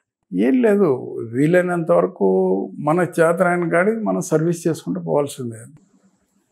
మనకు అయిపోయింది, మన ఏజ్ అయిపోయింది. మనం ఎంతవరకు సర్వీస్ చేయగలుగుతాము ఎవరికైనా. ఇప్పుడు ఎంతోమంది వస్తూ ఉంటారు నా దగ్గరికి, వేరియస్ డిస్ట్రిక్ట్స్ నుంచి వస్తారు. హాస్పిటల్ అంటారు, అది అంటారు, ఇది అంటారు. ఏం మనం చేసేది ఒక టెలిఫోన్ కాల్ చేసి పలానా డాక్టర్కి వాళ్ళు తెలిస్తే చెప్తాం. ఇంకోటి కూడా ఎక్స్‌ప్లాయిటేషన్స్ కూడా ఎక్కువ ఉన్నాయి. కార్పొరేట్ సెగ్మెంట్కి పోతే అయిపోతారు వాళ్ళు. నువ్వు గైడ్ చేసినందువల్ల వాడు లైఫ్ లీడ్ అవుతాడు. ఇప్పుడు కోటప్పకొండలో ఒక గర్ల్ స్టూడెంట్కి మాకు క్యాన్సర్ వచ్చింది. ఆ పిల్లకి 13 year పేషెంట్. అక్కడ రావడంతోనే బసవతారకంలో మేనేజ్ చేసి వాళ్ళకి చెప్పేసి వాళ్ళందరినీ టేక్ కేర్ చేసాం. మనకు తెలియకుండానే పాపం వాళ్ళు గవర్నమెంట్ ఆఫ్ ఇండియాకి రెఫర్ చేశారు, అక్కడి నుంచి ఫండ్ తెప్పించుకున్నారు, ఆరోగ్యశ్రీ కింద ఫండ్ తెప్పించుకున్నారు. అన్నీ డాక్టర్స్ కూడా పర్ఫెక్ట్గా చేస్తున్నారు. అంటే దీన్ని మనం ఫాలో అప్ చేయడంలో ఉంది. మనం కరెక్ట్గా చూస్ చేసుకోవాలి, చూస్ చేయవచ్చు. అట్లా పెద్ద దానికి మనం కష్టపడాల్సిన పని లేదు. మనం మానిటర్ చేస్తున్నాం అనే సంగతి వాళ్ళకి తెలిస్తే 100% చేయగలుగుతాం. అంటే మిమ్మల్ని ఈ దిశగా నడిపించిన వాళ్ళు ఎవరు, మిమ్మల్ని ఇన్స్పైర్ చేసిన వాళ్ళు అంటే ఎవరి పేరు చెప్తారు? అసలు మీ సక్సెస్ సీక్రెట్ ఏంటి? సో ఇదంతా యాన్సెస్టర్ ప్రాపర్టీ. ఇది ముందు గ్రేట్ గ్రాండ్ ఫాదరు వాళ్ళు అసలు నేను చిన్నప్పుడు మా నాయనమ్మ కానీ మా తాతయ్య కానీ వాళ్ళు కూర్చోబెట్టుకొని ప్లేట్లో ఒక్క మెతుకు కూడా వదిలిపెట్టకుండా తినమని చెప్పి అట్లా అలవాటు చేశారు వాళ్ళు. ఆ డిసిప్లిన్ అంతా వాళ్ళు చేసిందే కదా. ఎవరికైనా సరే ఇప్పుడు మన పిల్లలకి, మీ మనవాళ్ళకి, మనవరాళ్ళకి ఎవరికైనా సరే గ్రాండ్ పేరెంట్సే నేర్పాలి. పేరెంట్స్ నేర్పడం కొంచెం కష్టం అవుతుంది, గ్రాండ్ పేరెంట్స్ నేర్పాలి. ఆ డిసిప్లిన్ కానీ కల్చర్ కానీ నేర్పితే ఆటోమేటిక్గా లైఫ్. ఇందాక చెప్పాను, 6th క్లాస్లోనే ఎందుకు పట్టుకున్నాం అనేది దానికోసం పట్టుకున్నాం. ఆ ఏజ్లోనే పట్టుకోవాలి వీళ్ళని. ఆ ఏజ్లో కనుక నీకు కరెక్ట్గా గైడెన్స్ దొరికిందనుకో, ఎవరన్నా కనపడితే టీచర్ కానీ పెద్దవాళ్ళు కానీ నమస్కారం చేయాలని చెప్తే అది ఎప్పుడు చెప్తారు? చిన్నప్పుడు చెప్తేనే తెలుస్తుంది, ఇప్పుడు చెప్తే కుదరదు. వాళ్ళు ఎవరు నాకు తెలియనాడికి నేనేది విషయాలు ఏగో సగం చచ్చిపోవాలి. అది చిన్నప్పటి నుంచి రావాలి. అది ఇవన్నీ కొత్తగా వచ్చే కాదు. డ్యూరింగ్ ద ఏజ్లో కొంత మార్పు మనం నేర్చుకుంటూ ఉంటాం. సర్టన్ థింగ్స్ మనకి ఎదురైన వాటిని బట్టి ప్రాబ్లమ్స్, ఎక్కడైనా మిస్టేక్స్ చేస్తే కొన్ని దెబ్బలు తగులుతాయి. ఓ ఇక్కడ మనం తప్పు వాటి నుంచి గుణపాఠాలు నేర్చుకోవడం అని చెప్పి దాన్ని పట్టుకొని ఏడిస్తే కాదు, కానీ దాన్ని బట్టి లెసన్ నేర్చుకొని నువ్వు ముందుకెళ్ళాలి. అంత తప్పితే గూడూరి ఫైనల్గా సార్, గూడూరి సత్యనారాయణ గారి సక్సెస్ సీక్రెట్ అంటే ఏం చెప్తారు ఒక మాటలో? బేసిక్గా డిసిప్లిన్, టైమింగ్స్, షెడ్యూల్స్, ఈ జాగ్రత్తగా మాట అంటే మాటకు నిలబడాలి ముందు. అసలు అది కనుక నువ్వు స్లిప్ అవ్వావంటే నీ character credibility credibility. Right sir, thank you very much. ఇది గూడూరు గారి స్పెషల్ ఇంటర్వ్యూ. మరో ఇంటర్వ్యూతో మళ్ళీ కలుద్దాం. State news with Rama Mandava. ఈ వీడియో మీకు నచ్చినట్లయితే please share, like and subscribe R24 Telugu.